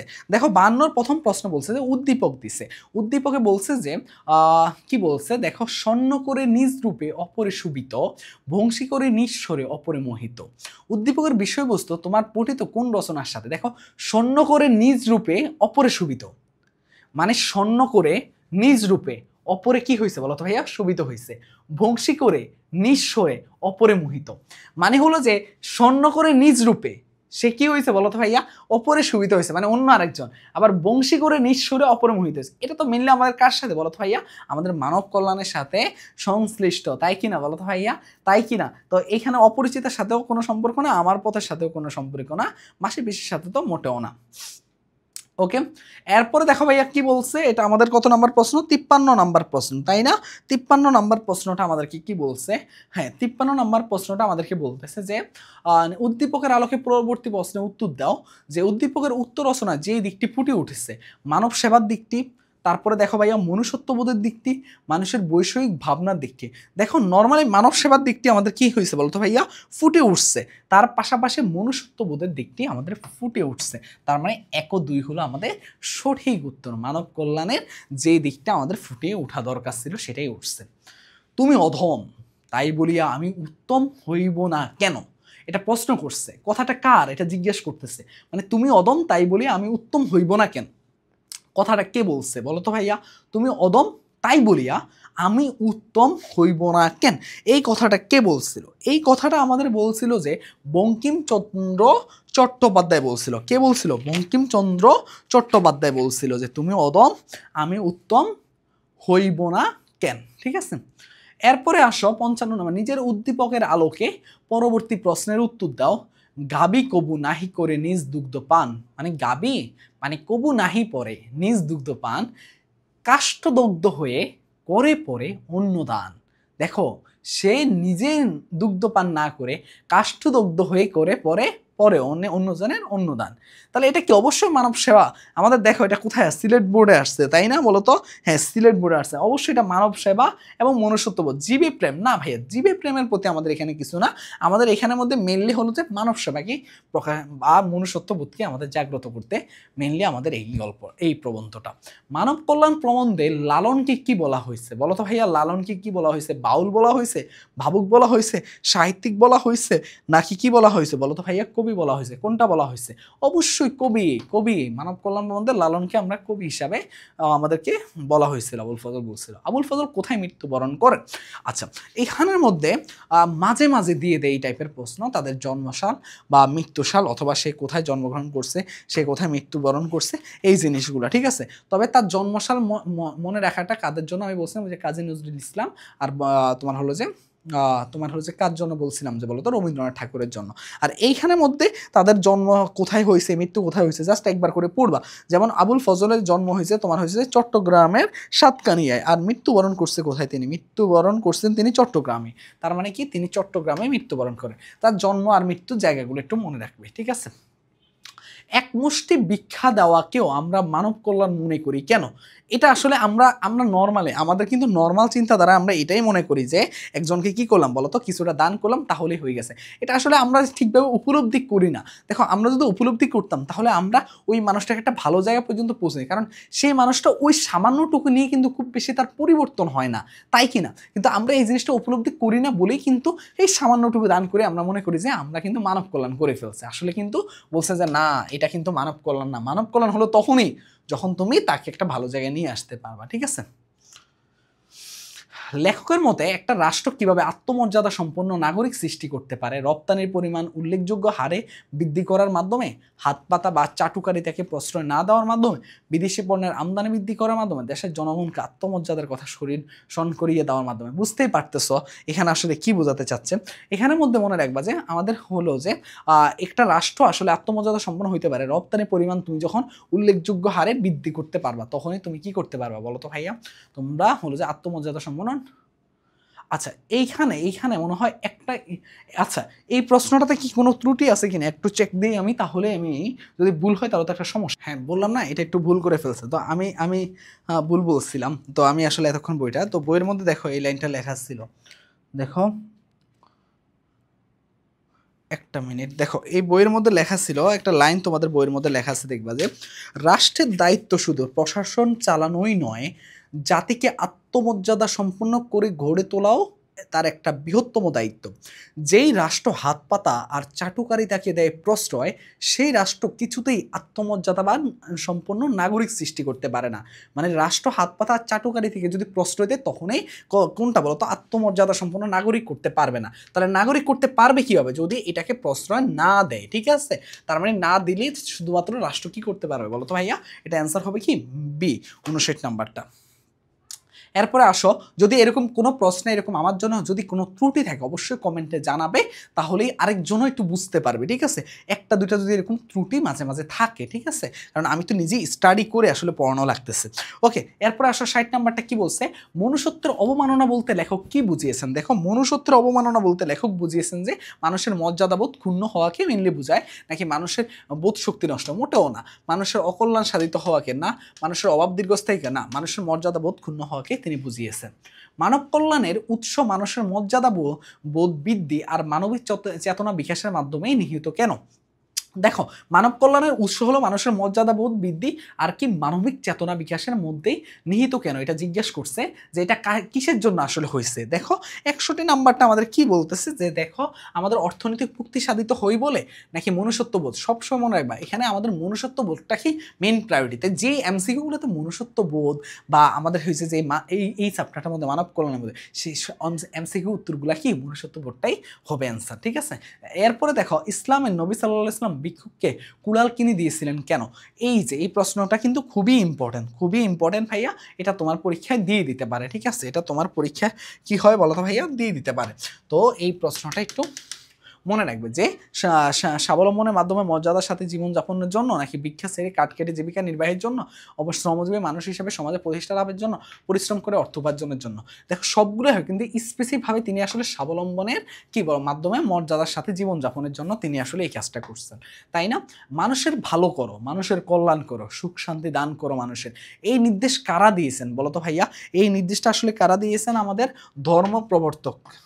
দেখো ধর্ম প্রবর্তকেরা আমাদেরকে এই নির্দেশটা আমাদেরকে কি বলতো দিয়েছেন, শব্দ প্রবর্তকরাই একই নির্দেশ আমাদেরকে দিয়ে গেছেন। এরপর দেখো ভাইয়া আমাদের দৃষ্টিভঙ্গি পাল্টাতে হবে। এখানে দৃষ্টিভঙ্গি বলতে কাকে বোঝাতে হবে? কিসের? মানসিকতা, সংস্কার, নাকি দেখার কৌশল, নাকি দেখার ইচ্ছা? কোনোটাই না ভাইয়া, এগুলো কোনোটাই না। আমাদের মানসিকতা পাল্টালে কিন্তু আমাদের সব কিছু পরিবর্তন হবে। ওই যে কথায় আছে না যে তুমি যদি ভালো হও তাহলে দুনিয়া ভালো হবে, ওরকম আর কি বিষয়টা থাকে। এরপরে আসো কি বলছে, আমাদের দৃষ্টিভঙ্গি পাল্টাতে হবে। এখানে দৃষ্টিভঙ্গি বলতে ওই যে মানসিকতাকে বললাম যে মানসিকতাকে বুঝাচ্ছে। তারপরে আসো বিজ্ঞানের অভাবনীয় আবিষ্কারে ধ্বংসের পরিবর্তে সৃজনশীল মানবিক কর্মে নিয়োগ করা হয় একমাত্র কার সাহায্যে বলতো? মুক্ত বুদ্ধি নাকি মুক্ত বিচার বুদ্ধির কারণে? দেখো মুক্ত বিচার বুদ্ধির কারণে শুধুমাত্র এটা সম্ভব হয়েছে। ওকে ওকে দেখো মানব কল্যাণ প্রবন্ধ অনুসারে সত্যিকারের মানব কল্যাণ হলো মহৎ চিন্তা ভাবনার ফসল। অবশ্যই ভিক্ষুকদের ভিক্ষা প্রদান মোটেও না, আমাদের কিন্তু এটা মানব কল্যাণ না, আমাদের লক্ষ্য এটা না। গভীর মূল্যবোধের উৎসারণা, অবশ্যই দেখো মূল্যবোধটাও আমাদের বাড়তে হবে, আর চিন্তা ভাবনার ফসল হতে হবে, তার মানে বি নাম্বারটা। এরপরে 68 নাম্বারটি কি বলছে দেখো, বলতেছে সবার উপরে মানুষ সত্য, তাহার উপরে নাই। উদ্দীপকের বিষয়বস্তু মানব কল্যাণ প্রবন্ধে কিভাবে প্রকাশ পাইছে এটা জানতে চাচ্ছে, ঠিক আছে? এটাই আমাদের কাছে জানতে চাচ্ছে। দেখো আমাদের কাছে এটা কিভাবে জানতে চাচ্ছে, মানুষের মধ্যে সৌহার্দ্য প্রকাশের মাধ্যমে নাকি মানব মর্যাদা শ্রেষ্ঠত্ব ঘোষণার মাধ্যমে? অবশ্যই মানব মর্যাদার আমাদের শ্রেষ্ঠত্ব ঘোষণা করার কারণে মানব কল্যাণ ভাবনার মাধ্যমে নাকি মানব কল্যাণ তাৎপর্য তুলে ধরার মাধ্যমে? না, মানব মর্যাদার শ্রেষ্ঠত্ব ঘোষণার মাধ্যমে। ওকে, মানিক বন্দ্যোপাধ্যায় কত সালে জন্মগ্রহণ করছেন একটু এটা দেখো। আমরা প্রথমে কাটটা মনে রাখতে বলছিলাম, প্রথমে আমরা বলতেছিলাম যে রবীন্দ্রনাথ ঠাকুরেরটা, এরপরে আমি কি বলছিলাম, এরপরে বলছিলাম যে কাজী নজরুল ইসলাম একটা, এরপরে আমি কি বলছিলাম বলতো ভাইয়া, নজরুলেরটা, এরপরে কাটটা বলছিলাম এখন মানিক বন্দ্যোপাধ্যায়েরটা। যদি আমি ভুল না করে থাকি এটা হবে 1908 সালে, তাই না? একটু দেখি তো তাও, কারণ বলা যায় না, ভুল হয়ে যায়, এই সংখ্যাগুলো মনে থাকে না, ঠিক আছে? এই সংখ্যাগুলো মনে থাকে না। হ্যাঁ 1908, হ্যাঁ ঠিক আছে 1908 সালে, ঠিক আছে। এরপরে আসো আমরা মাসি পিসিতে। ওকে, মাসি পিসি এটা অনেক ইন্টারেস্টিং একটা গল্প, তোমাদের অনেকের পছন্দের একটা গল্প হলো এইটা। একটু আমি সংক্ষেপে বলি, যেহেতু মাসি পিসি আমাদের এই গল্পটা আসলে কিভাবে মানিক বন্দ্যোপাধ্যায় আমাদেরকে চিন্তা করছিল, সেটা হলো যে চরম দারিদ্রতার একটা আমরা বহিঃপ্রকাশ এখানে দেখতে পেয়েছিলাম। তারপর পুঁজিবাদী একটা সমাজ ব্যবস্থা একটা এখানে তুলে ধরা হয়েছে, এবং নারীর প্রতি একটা নির্যাতনের একটা এই জিনিসটাও তুলে ধরেছেন তিনি। মেনলি আমাদের এখানে কি পুরুষতান্ত্রিক সমাজ ব্যবস্থায় নারীদের যে নির্যাতন করা হয় এটা প্রথমত আমাদের মানিক বন্দ্যোপাধ্যায় তুলে ধরেছিলেন। তারপর স্বাবলম্বী হয়ে নারীদেরকে রুখে দাঁড়ানোর জন্য উনি এটার প্রতি কি করছিলেন, আহ্বান করতেছিলেন। অভাবগ্রস্ত মানুষের জীবন, তারপরে হলো যে এগুলো আমরা দেখছিলাম, এখানের মধ্যে দেখছিলাম যে আহ্লাদিকে কেন্দ্র করে আসলে মেনলি এই গল্পটা তিনি সাজিয়েছেন।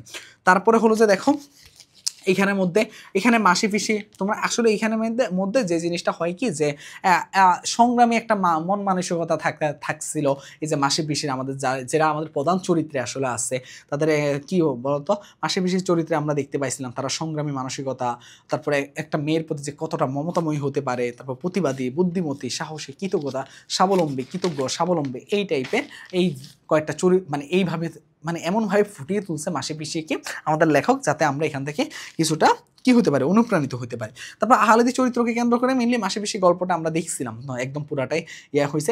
আসলে একটা গ্রামীণ বাঙালির নারী মানে কিভাবে ভীতু থাকে, মানে দুইটা সাইড দেখাইছে, একজন অনেক ভীতু, পরনির্ভরশীলতা, মানে অনেকটা অন্যের উপর নির্ভরশীল হয়ে চলাফেরা করে, তো স্বামী ভক্তি থাকে, এই জিনিসটা একটা সাইডে ছিল, আর একটা সাইডে মাসি পিসির সাহসিকতা তিনি তুলে ধরেছিলেন। তো এই নিয়ে মেনলি আমাদের হলো যে কি এই সুন্দর এই মাসি পিসি গল্পটা।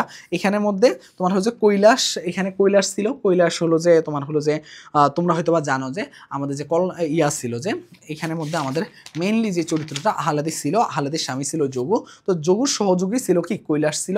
তো এগুলো আমরা দেখবো। আর রহমান হলো মমতাময়ী পিতা। ওকে ঠিক আছে, আমরা এই কয়েকটা। আর মাসি পিসি আমরা তো জানি যে পিসি কি আর মাসি কি। পিসি মানে হলো যে আমরা থাকি না যে আমরা আমাদের এইদিকে মাসি মাসি কাকে বলি বলো তো ভাইয়া? মাসি আমরা খালাকে বলি মাসি, আর পিসি কাকে বলি? যে ফুফুকে বলি পিসি। এই যে এইটাই হলো মাসি পিসি। যদি আমি যদি ভুল না করে থাকি, ঠিক আছে, ভুল হবে না আশা করি। চলো আমরা শুরু করি। তো এরপরে আমাদের প্রথম 70 নম্বর প্রশ্ন দিয়ে আমাদের মাসি পিসি জার্নি শুরু হচ্ছে, ঠিক আছে। চলো আমরা লেট না করি। প্রথম হলো যে মাসি পিসি গল্পে বজ্জাত হোক খুনে হোক জামাই তো বাক্যটিতে প্রকাশ পেয়েছে প্রথানুগতা। দেখো প্রথানুগতা প্রকাশ পেয়েছে, কুসংস্কার না, প্রথানুগতা। যে একটা আমাদের প্রথায় আছে যে স্বামী যত যাই করুক না কেন স্বামী তো স্বামী, এই জিনিসটা আসলে একটা প্রথাগত, যার কারণে এটা বোঝানো হয়েছে, ঠিক আছে। নিচের উদ্দীপকের আলোকে পরবর্তী প্রশ্নের উত্তর দাও। ট্রেনে উঠে বড় লোকটাকে দেখলাম, সে আমার দিকে তাকালো করুণ দৃষ্টিতে, জানি না আমার মতো তার একটা ছেলে ছিল কিনা। ঠিক আছে, উদ্দীপকের বুড়ো লোকটার সাথে মাসি পিসি গল্পের কোন চরিত্র ক্ষেত্রে প্রকাশ পেয়েছে বলো তো ভাইয়া? কোন চরিত্রের মধ্যে আমরা এরকম একটা সম্পর্ক পেয়েছিলাম বলো তো ভাইয়া? যোগুর সাথে, নাকি কৈলাসের সাথে, নাকি রহমানের সাথে, নাকি বিপিনের সাথে? দেখো কি বলছে যে ট্রেনে উঠতে বুড়ো লোকটাকে দেখলাম, এখানের মধ্যে বুড়ো লোকটার সাথে কোন চরিত্রের সমতা আছে? কোন চরিত্রের সমতা আছে বুড়ো লোকটার? ওকে, দেখো এখানে আসলে কার কথা বলছিল? যে রহমান ছিল, তাই না? রহমান আসলে তার কাছে মনে হয়েছিল যে তোমার হলো যে কি, এই যে তোমার হলো যে আমাদের যে কে ছিল বলো তো? আহ্লাদে ছিল। যে আহ্লাদেকে দেখে তার মৃত মেয়েটার কথা মনে পড়তেছিল আমাদের গল্পের মধ্যে, তাহলে অনেকটা ওই ঘটনার সাথে সম্পর্কিত, তার মানে হলো রহমান হলো উত্তর। মাসে পিসি গল্পটি কোন পত্রিকায় প্রথম প্রকাশিত হয়েছিল? দেখো আমাদের এখানে 3টা জিনিস একটু মনে রাখা লাগবে। কয়টা জিনিস? 3টা জিনিস। প্রথমত আমাদের যেটা ছিল কি, অপরিচিতা। তারপরে আমরা কোনটা পড়ছিলাম বলো তো ভাইয়া? আমরা পড়ছিলাম যে প্রথমত অপরিচিতা পড়ার পরে আমরা দেখলাম যে আমাদের আরেকটা জিনিসে পত্রিকার সাথে যতগুলো চ্যাপ্টার ছিল সবগুলোকে আমি এক জায়গায় করে দিচ্ছি, যাতে তোমার জন্য অনেকটা সহজ হয়ে যায়, ঠিক আছে। যাতে আর কখনো এই জিনিসটা ভুল না হয়, ঠিক আছে। তো দেখো আমাদের প্রথমত ছিল কি বলো তো ভাইয়া? অপরিচিতা গল্পে আমরা দেখছিলাম যে তোমার হলো যে কি, এরপরে কোনটা ছিল বলো তো? এরপরে আমাদের ছিল কি বলো তো ভাইয়া? এরপরে ছিল বিলাসী। এবং সবার শেষে কি ছিল বলো তো ভাইয়া? মাসি পিসি। এই 3টা আর কোন পত্রিকায় প্রকাশিত হয়েছে একটু কষ্ট করে হলেও আমাদেরকে মনে রাখতে হবে। মাসি পিসি তো আমরা জানি যে ভারতী পত্রিকায় প্রকাশিত হয়। কোথায়? ভারতী পত্রিকায় প্রকাশিত হয়। আবার এইখানের মধ্যে মনে রাখবা যে আমাদের কোনটার মধ্যে বলো তো ভাইয়া? আমাদের এইটার মধ্যে একটু কষ্ট করে মনে রাখবা যে তোমার হলো যে কি, বিলাসীটা ভারতী পত্রিকা, আর মাসি পিসিটা কোন পত্রিকায় প্রকাশিত হয়েছে? পূর্বাশা পত্রিকায় প্রকাশিত হয়েছে। মাসি পিসিটা পূর্বাশা পত্রিকায় প্রকাশিত হয়েছে, পূর্বাশা পত্রিকায়। আর এইখানের মধ্যে আমাদের ইয়াটা কোথায় প্রকাশিত হয়েছে বলো তো ভাই? অপরিচিতাটা আমাদের সবুজপত্র পত্রিকায় প্রকাশিত হয়েছে। তার মানে এই 3টা জিনিস আমাকে একটু মনে রাখতে হবে। একটা হলো সবুজপত্র পত্রিকা, আর একটা হলো ভারতী পত্রিকা, আর একটা হলো পূর্বাশা পত্রিকায়। এটা যদি মনে রাখতে পারো তাহলে কিন্তু তুমি কিন্তু একটু হলেও একটা ভালো আইডিয়া পাবে, ঠিক আছে। তার মানে এটা কি হবে? এটা পূর্বাশা পত্রিকায় প্রকাশিত হয়েছে, তাই কিনা বলো তো ভাইয়া? হ্যাঁ তাই। তাহলে চলো 73 নম্বরটা কি বলছে? আহ্লাদিকে তার স্বামী যেভাবে নিয়ে যাবে বলে কৈলাসকে জানায়। কিভাবে নিয়ে যাবে বলো তো ভাইয়া? অবশ্যই নৌকায় করে না, জোর করে না, তাহলে কিভাবে নিয়ে যাবে? অবশ্যই তোমাকে কি মামলা করে কি করছে বলো তো? নিয়ে যাবে, চিন্তা করছে। ঠিক আছে, এরপরে আসো ভাইয়া। দারোগা বাবু এসে বসে আছেন বাবুর সাথে। মাসি পিসি গল্পের এই বাক্যে প্রকাশ পায় বাবুর সাথে দারোগা বাবুর সুসম্পর্ক রয়েছে। দারোগা বাবুর হুকুম পালন করতে হবে। দারোগা বাবু মাসি পিসির বিচার করতে এসেছেন। বলতো কোনটা কোনটা প্রকাশ পাচ্ছে এখানের মধ্যে বলতো? এখানের মধ্যে প্রকাশ পাচ্ছে মেইনলি বাবুর সাথে দারোগা বাবুর সুসম্পর্ক একটা রয়েছে, আর আরেকটা জিনিস প্রকাশ পাচ্ছে দারোগা বাবুর হুকুম পালন করতে হবে, ঠিক আছে। হুকুম পালন করে। কৈলাসের প্রতিবাদের অন্তরালে মূলত কি লুকিয়েছিল বলতো ভাইয়া? মিথ্যাচার। দেখো কৈলাসের প্রতিবাদের অন্তরালে কিন্তু ভণ্ডামি, সততা, সরলতা এগুলা কিচ্ছু না, তার মিথ্যাচারটা মেইনলি কি ছিল বলতো ভাইয়া? লুকিয়েছিল, ঠিক আছে। তারপরে দেখো ভাইয়া এইখানে আসো, এরপরে এমসিকিউটাতে আসো। যোগু আর সেই যোগু নেই, বউকে নিতে চায় এখন। আলোচ্য সংলাপটি যোগু পুনরায় বউকে নিতে চায় কেন? কেন নিতে চায়? দেখো যোগু আর সেই যোগু নেই, সে বউকে আসলে নিতে চাচ্ছে এখন। মানে অনেক সময় আমরা অনেক কথা আমরা বলি না যে ভালোবাসা এখন জাগ্রত হয়েছে, তো অনেকটা এরকম। তো 76 নম্বর এমসিকিউতে এটা কি হবে বলতো ভাইয়া? সম্পত্তির লোভে। এখানে আসলে ওই যে ভালোবাসা জাগ্রত হওয়া বিষয়টা কিন্তু কার জন্য ছিল না বলতো ভাইয়া? যোগুর জন্য ছিল না। যোগুর কিন্তু লোভ ছিল কি? সম্পত্তির। যোগুর লোভটা কি ছিল বলতো? সম্পত্তির দিকে, ঠিক আছে। এরপরে দেখো মাসিপিসির মধ্যে সম্পর্কের দূরত্ব গুছে যায় কিভাবে বলো তো ভাইয়া? আহালাদির দায়িত্ব গ্রহণে, নাকি শাকসবজি ব্যবসায় নেমে, নাকি দুর্ভিক্ষে পতিত হয়ে, নাকি দুজনের বিধবা হওয়ার পিছনে মাধ্যমে বলো তো ভাইয়া? এটা কার মাধ্যমে হয়েছিল বলো তো ভাইয়া? এটা তোমার হয়েছিল কার মাধ্যমে? এটা তোমার হয়েছিল শাকসবজির ব্যবসায় নেমে, নাকি আহালাদের দায়িত্ব গ্রহণ করে? এই প্রশ্নটার মধ্যে একটু ভালো টুইস্ট আছে। ওকে চলো, এখানে তাহলে কি দেখো, মাসি পিসির মধ্যে সুসম্পর্ক দূরত্ব গুছে যায় কখন? যখন তারা কি করছে বলতো ভাইয়া? শাকসবজির ব্যবসায় নামে একসাথে একদম হাতে হাত রেখে নামছে, তখনই তাদের এটা গুছে গেছে। মাসি পিসি গল্পের এখানের মধ্যে জিজ্ঞাসা করতেছে কি, দেখো মাসি পিসি গল্পে আমাদের খলনায়ক কে ছিল? এটা অনেকেই ভুল করে, কিন্তু এটা ভুল করে আমাদের যাবে না, ঠিক আছে? এটা মনে রাখবা যে কে ছিল বলতো ভাইয়া? গোকুল ছিল। গোকুল ছিল মেনলি মাসি পিসি গল্পের খলনায়ক, ঠিক আছে? অনেকে আবার দেখো মাসি পিসি মাসি ও পিসি আগে রোজগার করতো কি? ধান মেনে করতো, কাঁথা সেলাই করতো, হোগলা গেঁথে করতো। এক নাকি এক দুই, নাকি এক দুই নাকি এক তিন বলতো, এটা সবগুলাই হবে, তারা একসাথে সবগুলো ইয়াই করতো, ঠিক আছে? ভাওতা দিয়ে দেখো কি বলতেছে, দেখো ভাওতা দিয়ে আমাদের দামাবার ফিকের সংলাপটি যে ভাওতার কথা বলা হয়েছে, খালেদের স্বামীর জহুর আদালতে নালিশ করার বিষয়টি, অসহায় তিনটি নারীর অস্তিত্বের লড়াইয়ের যে বাধা বিপত্তি, অসহায় তিনটা নারীকে বিভ্রান্তিতে ফেলার যে চক্রান্ত। দেখো এখানে বলছে ভাওতা দিয়ে আমাদের দামাবার ফিকির, অবশ্যই এখানের মধ্যে কি বলতো ভাইয়া? এখানের মধ্যে তোমার হলো যে আহলাদের স্বামীর যে নালিশ করার বিষয়টা ছিল, অসহায় তিনটা নারী অস্তিত্বের লড়াই যে বাধা বিপত্তি, অস্তিত্বের লড়াই তো না, মেনলি তাদের এক আর তিনের ক্ষেত্রে, বুঝতে পারছো? অস্তিত্বের লড়াই এখানে কোনো সম্পর্ক নাই। কৈলাসের হুমকি শুনে মাসি পিসি মুখ চাওয়াই করলো কেন? নিজেদের ভাবনার আদান প্রদান করতে, নাকি দেখো কৈলাসকে শায়েস্তা করতে, নাকি যোগুকে শায়েস্তা করতে, নাকি আহলাদির জন্য চিন্তিত হয়ে? বলো তো ভাইয়া এটা কে ছিল? এটা অবশ্যই নিজেদের ভাবনায় আদান প্রদান করতে তারা এই জিনিসটা করছিল, তাই না? এরপরে আসো 82 নাম্বারটা কি বলতেছে, দেখো 82 নাম্বারটায় বলতেছে যে আহলাদের বাপ দুর্ভিক্ষের সময় মাসি পিসির কি কি ছাঁটাই করছিল? বলো তো ভাইয়া? আহলাদির বাপ দুর্ভিক্ষের সময়, দেখো দুর্ভিক্ষের সময় কি ছাঁটাই করছিল জিজ্ঞাসা করতেছে। কি বলো তো? খাওয়া ছাঁটাই করছিল, চুল নাকি নাক নাকি থাকে? অবশ্যই খাওয়া। ওকে দেখো, রোজগার করে কিছু উপার্জন করলেই তাহের দোকানে যায়, চা সিগারেট খায়, আড্ডা দেয়, আবার বিপদগ্রস্ত মানুষ দেখলে তাকে আরো বিপদে ফেলে নিজের স্বার্থ উদ্ধার করতে চায়। এখানে দেখো, এখানে আসলে কার সাথে সম্পর্কিত জিজ্ঞাসা করতেছে? এখানে কার সাথে সম্পর্কিত? নেশাগ্রস্ত, কৌশলী, অমিতব্যয়ী? অবশ্যই সবগুলাই দেখো, তারা বৈশিষ্ট্য হচ্ছে তারা উভয়ই অবশ্যই নেশাগ্রস্ত, কৌশলী এবং কি বলত ভাইয়া? অমিতব্যয়ী। মাসিপিসি গল্পে শকুন ছিল কিসের প্রতীক? দেখো মাসিপিসি গল্পে শকুন ছিল কিসের প্রতীক? দুঃসময়ের আমাদের কিন্তু প্রতীক ছিল কে বলো তো ভাইয়া? শকুন ছিল দুঃসময়ের প্রতীক।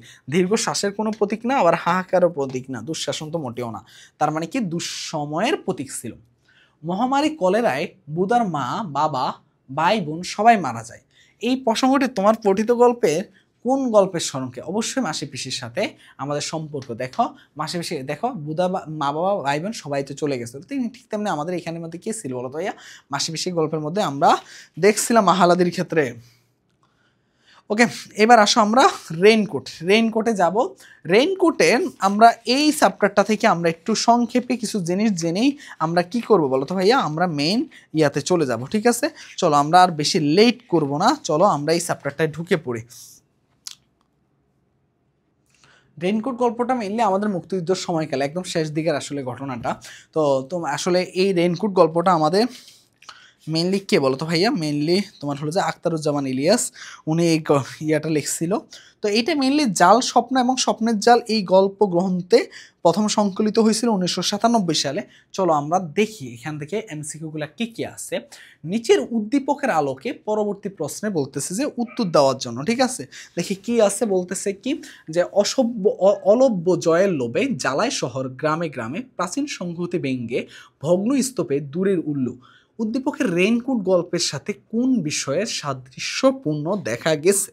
দেখো এখানের মধ্যে অবশ্যই দেখো এখানে সব কিন্তু দেখো জ্বালায় শহর গ্রামে গ্রামে ভগ্ন স্তূপে, মানে অনেকটাই কি বলতো ধ্বংসাত্মক কার্যক্রমের সাথে আমাদের মিল পাওয়া যাচ্ছে রেইনকোট গল্পের সাথে, ঠিক না? ওই যে ধ্বংসযজ্ঞ যখন হয়েছিল আর কি, একটা জিপ উড়াইয়া দিচ্ছে, কমপক্ষে 5টা খান সেনা খতম হয়ে গেছে। দেখো খান সেনা খতম হয়ে গেছে। এটা কি বলতো ভাইয়া? এটা হলো যে রেইনকোট গল্পে কোন চরিত্রের মাধ্যমে জানা যায়? দোকানদারের মাধ্যমে কিন্তু আমরা এটা জানতে পেরেছিলাম, তাই না বলতো? দোকানদার এসে এই জিনিসটি তো আমাদেরকে জানাইছিল। হ্যাঁ দোকানদারের মাধ্যমেই জানা যায়। ওকে, ভুলুন না। ওকে, দেখো মিসক্রিয়েন্টরা সব খতম, এখানে মিসক্রিয়েন্ট বলতে কাকে বোঝানো হয়েছে বলো তো? মিসক্রিয়েন্টরা সব খতম খতম, এখানে মিসক্রিয়েন্ট বলতে আমরা কাকে বুঝছিলাম বলো তো? আমরা এখানে মিসক্রিয়েন্ট বলতে বুঝছিলাম মুক্তিফৌজকে। মুক্তিফৌজকে মিসক্রিয়েন্ট বলতে বোঝানো হয়েছিল। ঠিক আছে, এখানে দেখো প্রফেসর আকবর সাজিদকে প্রিন্সিপাল আজকাল তোয়াজ করে না, ঠিক আছে, এরকম একটা প্রশ্ন করছিল যে তো করে কেন, তোয়াজ করে কেন? কারণ ও ভালো উর্দু বলতে পারতো বলেই তো ওকে তোয়াজ করছিল, তাই না?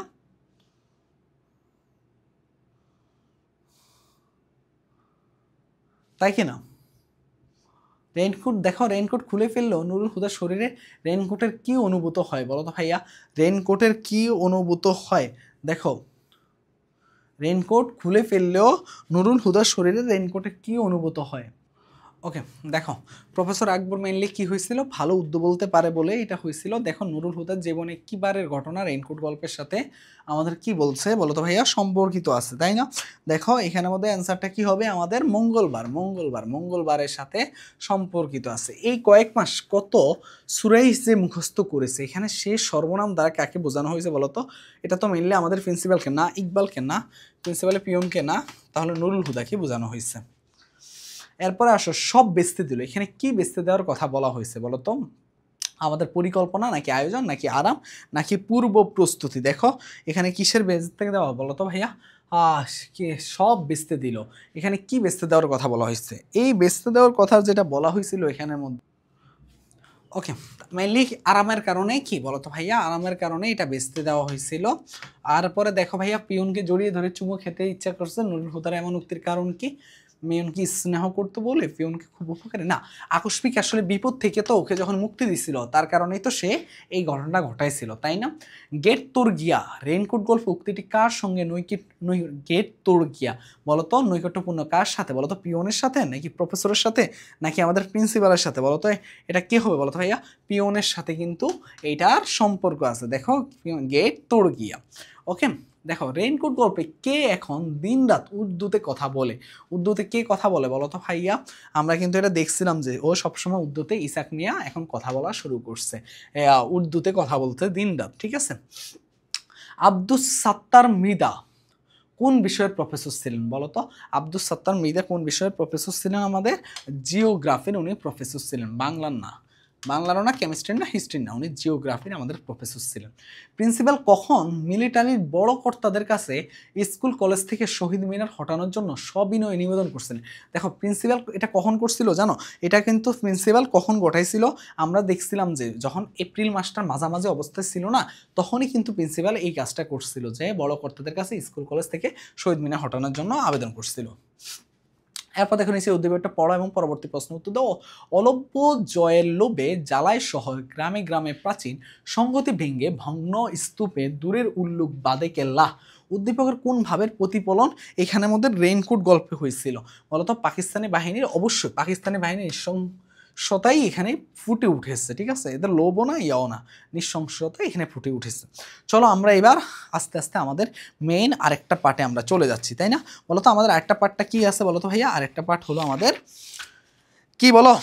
আমাদের আরেকটা বড় পার্টে আমরা চলে আসছি, পদ্মতে। পদ্মর প্রথম পদ্মটা হয়েছে সোনার তরী রবীন্দ্রনাথ ঠাকুরের। তো রবীন্দ্রনাথের সোনার তরীর আমাদের প্রথম এমসিকিউ কি বলছে? ঘন বর্ষা। ঘন বর্ষা এই শব্দটি আমাদের কি জিজ্ঞাসা করতেছি কি? দেখো ঘনবর্ষা শব্দটি কবিতায় মূলত কি বোঝানো হয়েছে? ঘনবর্ষা শব্দটির সাথে মূলত কি বোঝানো হয়েছে বলো তো ভাইয়া? এখানের মধ্যে বোঝানো হয়েছে বর্ষার যে দুর্যোগটা সেটাই বোঝানো হয়েছে, বর্ষার প্রকৃতি না, মেনলি দুর্যোগটি বোঝানো হয়েছে। নিচের উদ্দীপকের আলোকে পরবর্তী প্রশ্ন উত্তর দাও। যে বিষাদ সিন্ধু তুমি করিলে রচনা, পড়েনি কি তার রেখা জীবনের স্রোতে, তোমার যে কীর্তি তাহা অক্ষয় অবেয়। হ্যাঁ অবেয়, হ্যাঁ। উদ্দীপকের শেষ চরণের সঙ্গে নিচের কোন চরণটি? দেখো কাটিতে কাটিতে ধান এলো বর্ষা, না এটা তো, এটার সাথে কোনো মিল নেই। দেখো সিন্ধু তুমি করিলে রচনা, পড়েনি কি তার রেখা জীবনের স্রোতে, তোমার যে কীর্তি তাহা অক্ষয়, জাহাজ ছিল নিয়ে গেল সোনার তরী, না এটাও না। দেখে যেন মনে হয় চিনি উহারে, দেখো এক্স্যাক্টলি দেখো এখানে তার রেখা জীবনের স্রোতে পড়ে কিনা, এইটাই কি, এটা কার সাথে? দেখে যেন চিনা উহারে, এটার সাথে সম্পর্কিত। এবার দেখো, যেই বিষাদে সিন্ধু তুমি করিলে রচনা, পড়েনি কি তার রেখা জীবনের স্রোতে, তোমার যে কীর্তি তাহা অক্ষয় অক্ষয় অবেয়। উদ্দীপক, তুমি সোনারতরী কবিতায় কোনটির সাথে সম্পর্কিত? দেখো, যেই বিষাদ সিন্ধু তুমি করিলে রচনা, এখানের মধ্যে এটা কে বলো তো ভাই? এটা কৃষক, কৃষক, কৃষক, কৃষককে এটা বুঝাইছে, বুঝতে পারছো? কৃষককে বুঝাইছে নাকি? হ্যাঁ, কৃষককেই তো এটা বুঝাইছে। তাহলে এইটা এইটা এই এইটা মনে হয় একটু ভুল হয়েছে, তাই না? নিচের উদ্দীপকের আলোকে পরবর্তী প্রশ্নে একটু ভুল বলেছিলাম এইখানে, তাই না? এটা ছিল জাহাজ। দেখো, এটা একটু ভুল বলেছিলাম। জাহাজ ছিল নিয়ে গেল সোনার তরী, এটাই। দেখো, সোনার তরী এটাই তো হবে, তাই না? সোনার তরী তো এখানে বলেছে, মানে এইটার দ্বারা এই লাইনটা দিয়ে আমি তো আসলে একবার পড়ে আসলে ক্লাসটা নেওয়া লাগতেছে, তার জন্য আমার অনেক কিছু মিলাতে একটু কষ্ট হয়ে গেছিল। ঠিক আছে, আশা করি বুঝতে পারছো। এবার চলো আমরা দেখি ক্ষুরধারা শব্দটি দ্বারা কি বোঝানো হচ্ছে। ঠিক আছে, চলো আমরা এক এক করে বাকি প্রশ্নগুলো এক এক করে সলভ করবো। আমি একটু ব্রেক নিচ্ছি, আমি একটু 2টা মিনিটের জন্য একটু পানি খেয়ে তারপরে আমরা শুরু করবো আবার। ওকে, চলো তাহলে আমরা 103 নম্বর প্রশ্নে আমরা চলে যাই। আমাদের দেখো এখানে বলতেছে কি, ক্ষুরধারা বলতে কি বোঝানো হয়। ঠিক আছে, ক্ষুরধারা বলতে কি বোঝানো হয়? দেখো, এখানে খুরের মতো ধারালো, দেখো কথা দিয়ে বোঝাই যাচ্ছে খুরের মতো ধারালো, এইটাকে ক্ষুরধারা বলতে আমাদের বোঝানো হয়। তো তোমাদের বইয়ের মধ্যে তোমরা যখন দেখো, আমি একটু তোমাদেরকে বলি, সোনার তরী যখন পড়বে এইখানের মধ্যে অনেকগুলা, তো এখন তুমি ভাবতে পারো যে ভাইয়া এইখানের মধ্যে যে অনেকগুলো শব্দ আছে, এখন আমি কোনটা বুঝবো, কোনটা রেখে কোনটা আসবে। ঠিক আছে, তুমি একবার জাস্ট রিডিং দিতে পারো সর্বোচ্চ চাইলে। ঠিক আছে, কবিতাগুলা শব্দচয়নগুলো, এতে কি লাভটা হবে তোমার ক্ষেত্রে? লাভটা হবে যে এই শব্দগুলো তুমি ইউজও করতে পারবে খাতার মধ্যে লেখার ক্ষেত্রে, আরেকদিকে তোমার অর্থ আসলে তুমি করতে পারবে। ঠিক আছে, তো আশা করি যে বুঝতে পারছো।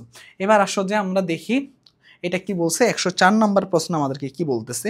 104 নাম্বার প্রশ্নে আমাদেরকে বলতেছে যে বাংলা সাহিত্যে ছোট গল্পের এক্স্যাক্টলি দেখো, ছোট গল্পের জন্য আমরা কাকে বলে থাকি বলো তো ভাইয়া? রবীন্দ্রনাথ ঠাকুরকে। মনে রাখবা, এটা কাকে? আমরা রবীন্দ্রনাথ ঠাকুরকে বলে থাকি। শেষ লেখা কার রচনা? শেষ লেখা কার রচনা বলো তো? এটা কার রচনা? রবীন্দ্রনাথ ঠাকুর। আমি ওই যে বলছিলাম না, কয়েকটা জিনিস মনে রাখার জন্য রবীন্দ্রনাথ ঠাকুরের কাছ থেকে, কাজী নজরুল ইসলামের কাছ থেকে জন্ম, মৃত্যু, তাদের এইগুলো একটু মনে রাখার জন্য বলছিলাম। 106 নম্বর প্রশ্ন দেখো কি বলতেছে, যে দেওগুলো নিরুপায় কথাটির মধ্যে দিয়ে মূলত কোন বিষয়টি বোঝানো হয়েছে? দেখো, খরস্রোত নদীর উন্মত্ততা, নাকি বর্ষা প্রকৃতির রুদ্ররূপ, শিল্পচেষ্টা অপূর্ণতা, কাল আপন গতিতে বহুমান, কাল আপন গতিতে বহুমান, এটা বোঝানো হয়েছে, তাই না? কাল আপন গতিতে। দেখো, ঢেউগুলো নিরুপায়, মানে ঢেউ তো ঢেউর মতো, তার মানে কি সময়গুলো আপন গতিতে বহুমান, এটাই বোঝানো হয়েছে। তারপর দেখো, মাঝিকে কোথায়, দেখো মাঝিকে কোথায় এখানে কি বোঝানো হয়েছে? দেখো, মাঝিকে কোথায় তরি বেড়ানোর কথা বলা হয়েছে? অবশ্যই নদীকূলে, অবশ্যই কোথায়? নদীকূলে বেড়ানোর কথা বলা হয়েছে। পরপারে রূপকের মধ্যে দিয়ে কবিতাটি মূলত কি বোঝানো হয়েছে? দেখো, পরপারে রূপকের মধ্য দিয়ে, পরপারে রূপকের মধ্য দিয়ে এটা দিয়ে কি বোঝানো হয়েছে বলতো? মৃত্যু পরবর্তী জগৎ। অবশ্যই পরপারে রূপকের মধ্য দিয়ে, অবশ্যই পরপারে আমরা কি বলি বলতো ভাইয়া? মৃত্যু পরবর্তী জগৎ বলতে গেলে আমরা এটাকে বুঝিয়ে থাকি। ঠিক আছে, ওকে। এরপরে দেখো ভাইয়া, এরপরে 109 নম্বরটা আছে, জাহাজ ছিল নিয়ে গেল সোনার তরী চরণটি নির্দেশ করে কি? দেখো, কৃষকের অসহায়ত্ব নাকি মৃত্যু অপরিহার্যতা? দেখো, এখানে আসলে মহাকালের কাছে ব্যক্তি মানুষের মূল্যহীন। অবশ্যই এখানে দেখো, জাহাজ ছিল নিয়ে গেল সোনার তরী, মানে এখানে একদম অসহায়ত্বের কথা বোঝানো হচ্ছে, তাই না? অসহায়ত্বের কথাই তো বোঝানো হচ্ছে, তার মানে কৃষকের অসহায়ত্ব আর মহাকালের কাছে ব্যক্তি মানুষ মূল্যহীন, মানে 1 আর 3, এটা কোনটা আছে? খ নাম্বারটা হলো কারেক্ট অ্যান্সার। সোনার তরী কবিতাতে দেখো, সোনার তরী কবিতাতে কি বলছে? দেখো, সোনার তরী কবিতাতে বলতেছে যে গভীর জীবন দর্শন বর্ণিত আছে, নাকি রূপকের আশ্রয় নেওয়া হয়েছে, বিভিন্ন চিত্রকল্প প্রকাশিত হয়েছে? সবগুলাই হয়েছে। দেখো এখন, ওকে ওকে, একটা মিনিট, একটা কল। হ্যাঁ, সারিয়াল। ওকে, দেখো আমরা তাহলে এরপরে ইয়াতে চলে যাই। আসলে লেট হচ্ছে এই মাত্র, মানে কি বলবো, মানে অনেক থাকে না বিশ্ববিদ্যালয়ে, তুমি দেখবা যে তোমার ফ্রেন্ডরা তোমার অনেক সময় বলেছে, বন্ধু আসলাম তোর বাসায়, তো ফ্রেন্ডরা আসলো আর কি, ওদের সাথে এই যে একটা এই যে ফোন দিল না, দেখলে না তোমাদের সামনে ফোন ধরলাম, এই যে এর মাঝখানে প্রায় 35 মিনিট লস। এখন আমি কখন আপলোড দিব তোমাদের জন্য আমি বুঝতেই পারতেছিলাম না। এখন ওদেরকে তো আমি বলতেও পারি না যে আমার আগে ক্লাসটা অনেক বেশি ইম্পর্টেন্ট, ওদের পরীক্ষা, এটা তো বলতে পারতেছিলাম না। ওকে, চলো দেখি আমাদের কি অবস্থা। 111তে আসো। 111 নাম্বারটা তারপরও মানে ঘুরে পেছিয়া একটু বলছি যে আজকে রাতে 12টার পরে ইনশাল্লাহ চিল হবে, এটা বলে বিদায় দিছিলাম অ্যাটলিস্ট। ওকে চল, 111 নম্বর প্রশ্ন আমাদেরকে কি বলতেছে যে ওগো তুমি কোথাও যাও কোনো বিদেশে, এখানে তুমি বলতে গিয়ে তুমি বলতে কাকে বোঝানো হয়েছে বলো তো? এখানে তুমি বলতে কাকে বোঝানো হয়েছে? এখানে তুমি বলতে বোঝানো হয়েছে মাঝিকে। মাঝিকে অনেক প্রশ্ন সলভ করা এখনো বাকি। মাঝিকে বোঝানো হয়েছে। নিচের উদ্দীপকের আলোকে পরবর্তী প্রশ্নের উত্তর দাও। যা রূপিবে তাই পাবে, সংসার যে করব তুমি। উদ্দীপকের অন্তর্নিহিত দেখো কি বলছে, যা রূপিবে তাহাই পাবে, যা রূপিবে তাহাই পাবে, ঠিক আছে, তাহাই পাবে। এখানে উদ্দীপকের অন্তর্নিহিত তাৎপর্যের সাথে কি বলতো, একখানে ছোট খ্যাত আমি একেলা, এখানে আমার লহ করুণা করা, আমারই সোনার দানে গিয়েছে ভরি। দেখো যাহা রূপিবে তাই পাবে, সংসার যে কর্ম, এটা আমার, দেখো আমারই সোনার দানে গিয়েছে ভরি, এই যে এটাই তো বুঝাইছে যে তুমি যত রূপিবা ততই তোমার কি কাজের ফলটা পাবা। এটাই। কখনো বর্ষা শুরু হয়েছে, কখন বর্ষা শুরু হয়েছে বলতো ভাইয়া? ধান কাটতে কাটতে কিন্তু আমাদের বর্ষা শুরু হয়ে গেছিল। ধান কাটতে কাটতে কি হয়েছিল বলতো, আমাদের বর্ষা শুরু হয়েছিল, ঠিক আছে। এরপরে আসো দেখো আমাদেরকে এরপরে প্রশ্নটা কি বলতেছে দেখো, আমাদের বলছে কৃষক নির্বিকার মাঝে দৃষ্টি আকর্ষণের চেষ্টা করেন কোন চরণটির মাধ্যমে বলতো? এখানে আমাদের কোন চরণটার মাধ্যমে সে এই কাজটা করতেছিল বলতো? ওগো তুমি কোথায় যাও কোন বিদেশে, এটা কেন বলছিল বলতো ভাইয়া? নির্বিকার মানে মাঝে দৃষ্টি আকর্ষণের জন্য এই লাইনটাই বলছিল, ওগো তুমি কোথায় যাও কোন বিদেশে, এটাই ছিল সেই লাইন। সোনাত্তরী কবিতায় বর্ষা প্রকৃতি, দেখো বর্ষা প্রকৃতি বলতে দুর্যোগের ইঙ্গিতবাহী, অবশ্যই অবশ্যই অবশ্যই। কৃষকের বিপন্ন অবস্থা নির্দেশক, অবশ্যই দেখো বর্ষার সময়টা বাংলায় স্নিগ্ধ রূপকে প্রকাশ করে, 100%, তিনোটাই করে, দেখো তিনোটাই হলো কারেক্ট অ্যান্সার। এরপরে আসো, কবিতায় পরপারের গ্রামটি কি নির্দেশ করে? দেখো কবিতায় পরপারের গ্রামটি কি নির্দেশ করে? লোকালয়ের অস্তিত্ব, লোকালয়ের অস্তিত্ব না, দেখো গ্রামীণ পরিবেশকে, হ্যাঁ গ্রামীণ পরিবেশকে, মৃত্যুর ওপারের জগৎকে, অবশ্যই দুইটাই। পরপার বলতে গেলে গ্রামীণ পরিবেশকে, হ্যাঁ এই হ্যাঁ হ্যাঁ হ্যাঁ ওকে ওকে। এবার আসি আমরা বিদ্রোহীতে, ঠিক আছে, আমরা আসলাম বিদ্রোহীতে।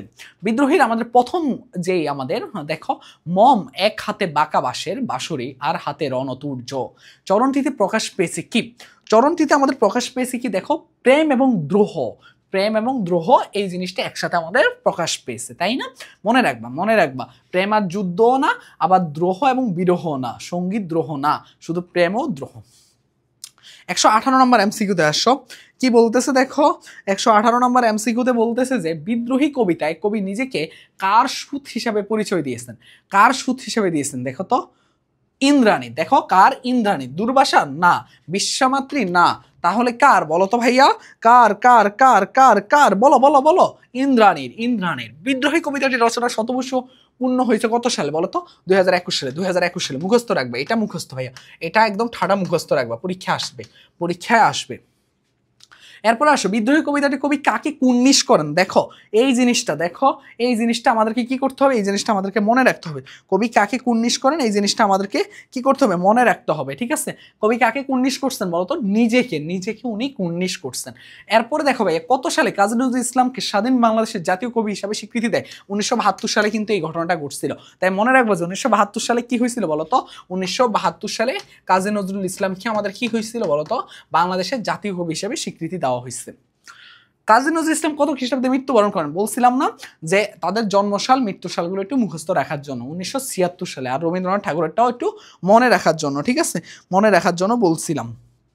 এরপরে দেখো, বিদ্রোহী কবিতার প্রথম চরণ কোনটি ছিল? বিদ্রোহী রণক্লান্ত, তাই না? এটাই তো ছিল, তাই না? বিদ্রোহী কবিতা দেখো তোমার বইয়ে সুন্দর করে। এখন কথা হলো যে তোমার এখন মনে প্রশ্ন হতে পারে, ভাইয়া এখন আমি কি চরণগুলোও সব মুখস্থ করে ফেলবো? না হলে আমি কিভাবে বুঝবো যে কোনটা কোন ইয়া?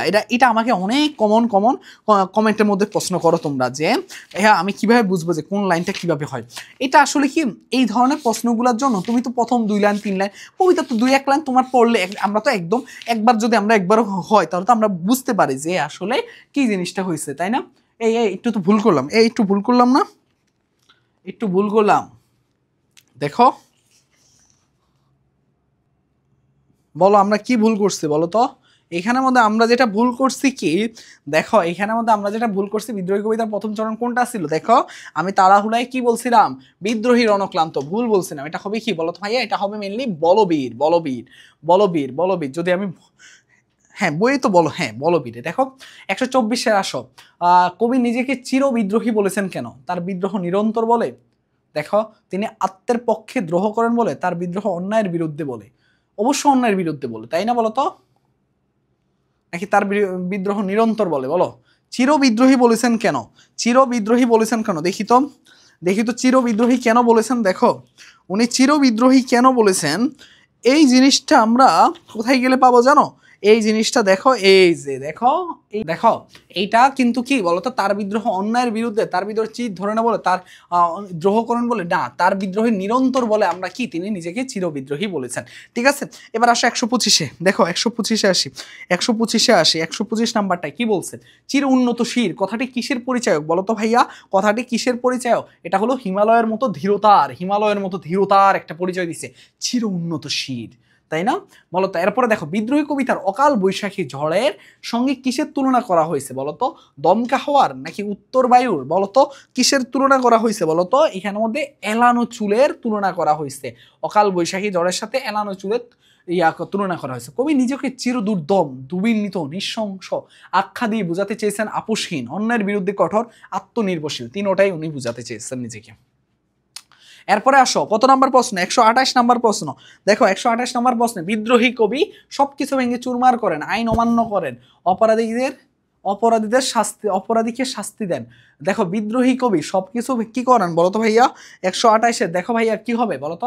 আইন অমান্য করেন। তিনি কি দেখো সবকিছু ভেঙে চুরমার করেন, অপরাধীকে শাস্তি দেন। কোনটা হবে বলতো? বিদ্রোহী কবির ক্ষেত্রে কোনটা যাবে? কবিতার মধ্যে বলা ছিল যে আমি মানি না কোনো আইন, সব ভেঙে দিব চুরমার। তার মানে কি উনি প্রথম দুইটাকে, 1 আর 2-কে বুঝিয়েছেন। চির উন্নত মমশির, চির উন্নত মমশির এটা কি হবে বলতো ভাইয়া? আত্মজাগরণ, আত্মমর্যাদার অহংকার, দুইটাকেই বোঝানো হয়েছে। আদর্শবোধ অটল স্থিতি না, এই দুইটাকেই বোঝানো হয়েছে। 1 ও 2, 1 ও 2, ঠিক আছে। এবার আসো বিদ্রোহী কবিতা অনুসারে কবি কি দেখো উদাসীর উন্মল মন। দেখো দেখো দেখো দেখো দেখো দেখো এইটা কিন্তু দেখেই বোঝা যাচ্ছে যে উদাসীন উন্মল মন নাকি অবমানিতের মরণ বেদনা নাকি বিধবার বুকে ক্রন্দন শ্বাস। তিনোটাই বিদ্রোহী কবিতা অনুসারে কবি তিনোটাই বুঝিয়েছেন। কবির প্রেমিক সত্তার পরিচয় বহনকারী। দেখো কবির প্রেমিক সত্তার পরিচয় বহনকারী আমি আকুল নিগাত তিয়াসা, আমি অপি আর্টসের বাঁশরি। হ্যাঁ তিনোটাই শ্যামের হাতের বাঁশরি, তাই না? বলতো তিনোটাই তিনি বহনকারী চলন ছিল। বিদ্রোহী কবির নিয়ম কানুন না মানার কারণ কি ছিল? দেখো না মানার কারণ ছিল কি, তিনি বিদ্রোহী মনোভাব পোষণ করতো আর তিনি শৃঙ্খলা জীবনের পক্ষে ছিলেন না, যার কারণেই কিন্তু কি নিয়ম কানুন না মানার কারণ ছিল তার। এরপরে আসো ভাইয়া প্রতিদান কবিতায় আমাদের কবি কার ঘর বাঁধেন বলতো? যে কবিকে ঘর দিয়েছে নাকি যে কবির ঘর ভেঙেছে, যে কবির ঘর বেঁধেছে নাকি যে কবির ঘর নিয়ে গেছে? যে কবিকে ঘর দিয়েছে তার ঘর বাঁধেন, তাই না? আপন করিতে কাঁদিয়া বেড়াই যে মোরে করেছে পর। দেখো আপন করিতে করিয়া বেড়াই, ঠিক না? এখানে দেখো, এখানে দেখো, এই এই এই এই একটু দাঁড়াও এখানে কোথাও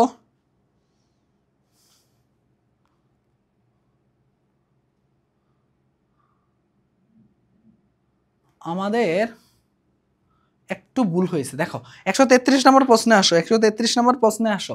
এখানে কি তিনি শৃঙ্খলা জীবনের পক্ষে না উপনিবেশ শাসনের পক্ষে? দেখো উপনিবেশের শাসনের পক্ষে বিদ্রোহী কবি নিয়ম কানুন না মানার কারণ কি? দেখো এখানে আমরা কি কি বলছিলাম দেখো তো, এখানে একটু কারেকশন আছে। দেখো এখানে একটু কারেকশন আছে। দেখো দেখো এখানে দুটা কারেকশন আছে। দেখো দেখো দেখো দেখো দুটা কারেকশন একটু করে নাও। এইখানের মধ্যে আমাদের প্রথম কারেকশনটা ছিল কি বিদ্রোহী কবি নিয়ম কানুন না মানার কারণ ছিল কি, তিনোটাই ছিল। এটাও যে ছিল এটা আমি বইয়ের মধ্যে ওই লাইনটা পাই না। এখন দেখো তার মানে কি এগুলো উপনিবেশ শাসনের পক্ষে। প্রথমেই বলছিলাম যে এই দুইটা না ভাইয়া তিনোটাই, একটু কারেকশন করবা। আর এইখানের মধ্যে এখন দেখলাম যে এই যে লাইনটা কি বলেছে দেখো, এইমাত্র দেখো এখানে লাইনটা কি বলেছেন যে আমার এই ঘর ভাঙ্গিয়াছে যে বা আমি বাঁধি তার ঘর। মানে প্রতিদান কবিতা কবি কার ঘর বাঁধেন বলতো? যে কবির ঘর দিয়েছে না রে বাবা, যে কবির ঘর ভেঙ্গেছে। এটা হবে আমাদের অ্যান্সার, ঠিক আছে? এটা হবে আমাদের অ্যান্সার। তারপরে আসো ভাইয়া, তারপরে আসো আপন করিয়া কি হবে বলতো ভাইয়া? আপন করিয়া এটা কত 136 নম্বর প্রশ্ন। আপন করিয়ার কথা বলেছে, আপন করিতে কাঁদিয়া বেড়াই যে মোরে করেছে পর। প্রঙ্গক্তিতে কি বোঝানো হয়েছে বলো তো ভাইয়া? প্রঙ্গক্তিতে কি বোঝানো হয়েছে? মানব প্রীতি, মানব প্রীতিটাই আমাদের বোঝানো হয়েছে এখানের মধ্যে। জসীমউদ্দিনের বাবার নাম কি? একদম একদম একটু মনে রাখবা ভাইয়া, কষ্ট হলে একটু মনে রাখা লাগবে আমাদের। জসীমউদ্দিনের বাবার নাম তোমরা এটা কোথায় পাবে বলো তো? এইখানে গেলেই তার বাবার পরিচয় তোমরা দেখো, এখানে বলা আছে তার বাবার নাম হলো আনসারুল্লাহ মোল্লা এবং মায়ের নাম হলো কি আমেনা খাতুন। তার মানে কি তার বাবার নাম কি আনসারুল্লাহ মোল্লা, তার বাবার নাম কি আনসারুল্লাহ মোল্লা, ঠিক আছে। এরপরে আসো ভাইয়া, হাসিবের কেউ ক্ষতি করলে সে প্রতিশোধ না নিয়ে উল্টো উপকার করে। হাসিবের সঙ্গে প্রতিদান কবিতার সাদৃশ্য কোথায় আছে বলতো?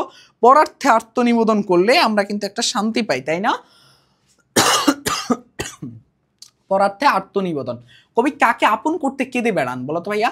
যে তাকে পর করেছে, হ্যাঁ অবশ্যই যে তাকে পর করেছে তিনি তাদেরকে কেঁদে বেড়ান, ঠিক না? এরপরে আসো ভাইয়া, জালাল অন্যায়ভাবে গ্রাম ছাড়া হলেও গ্রামের কারো বিপদে সেই সবার আগে সাহায্যের হাত বাড়ায়।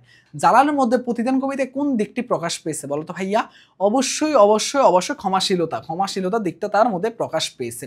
কবি পথে পথে কাকে খুঁজে ফিরেছেন বলতো ভাইয়া? কবি পথে পথে কাকে খুঁজে ফিরেছেন বলতো? এটা কি হবে?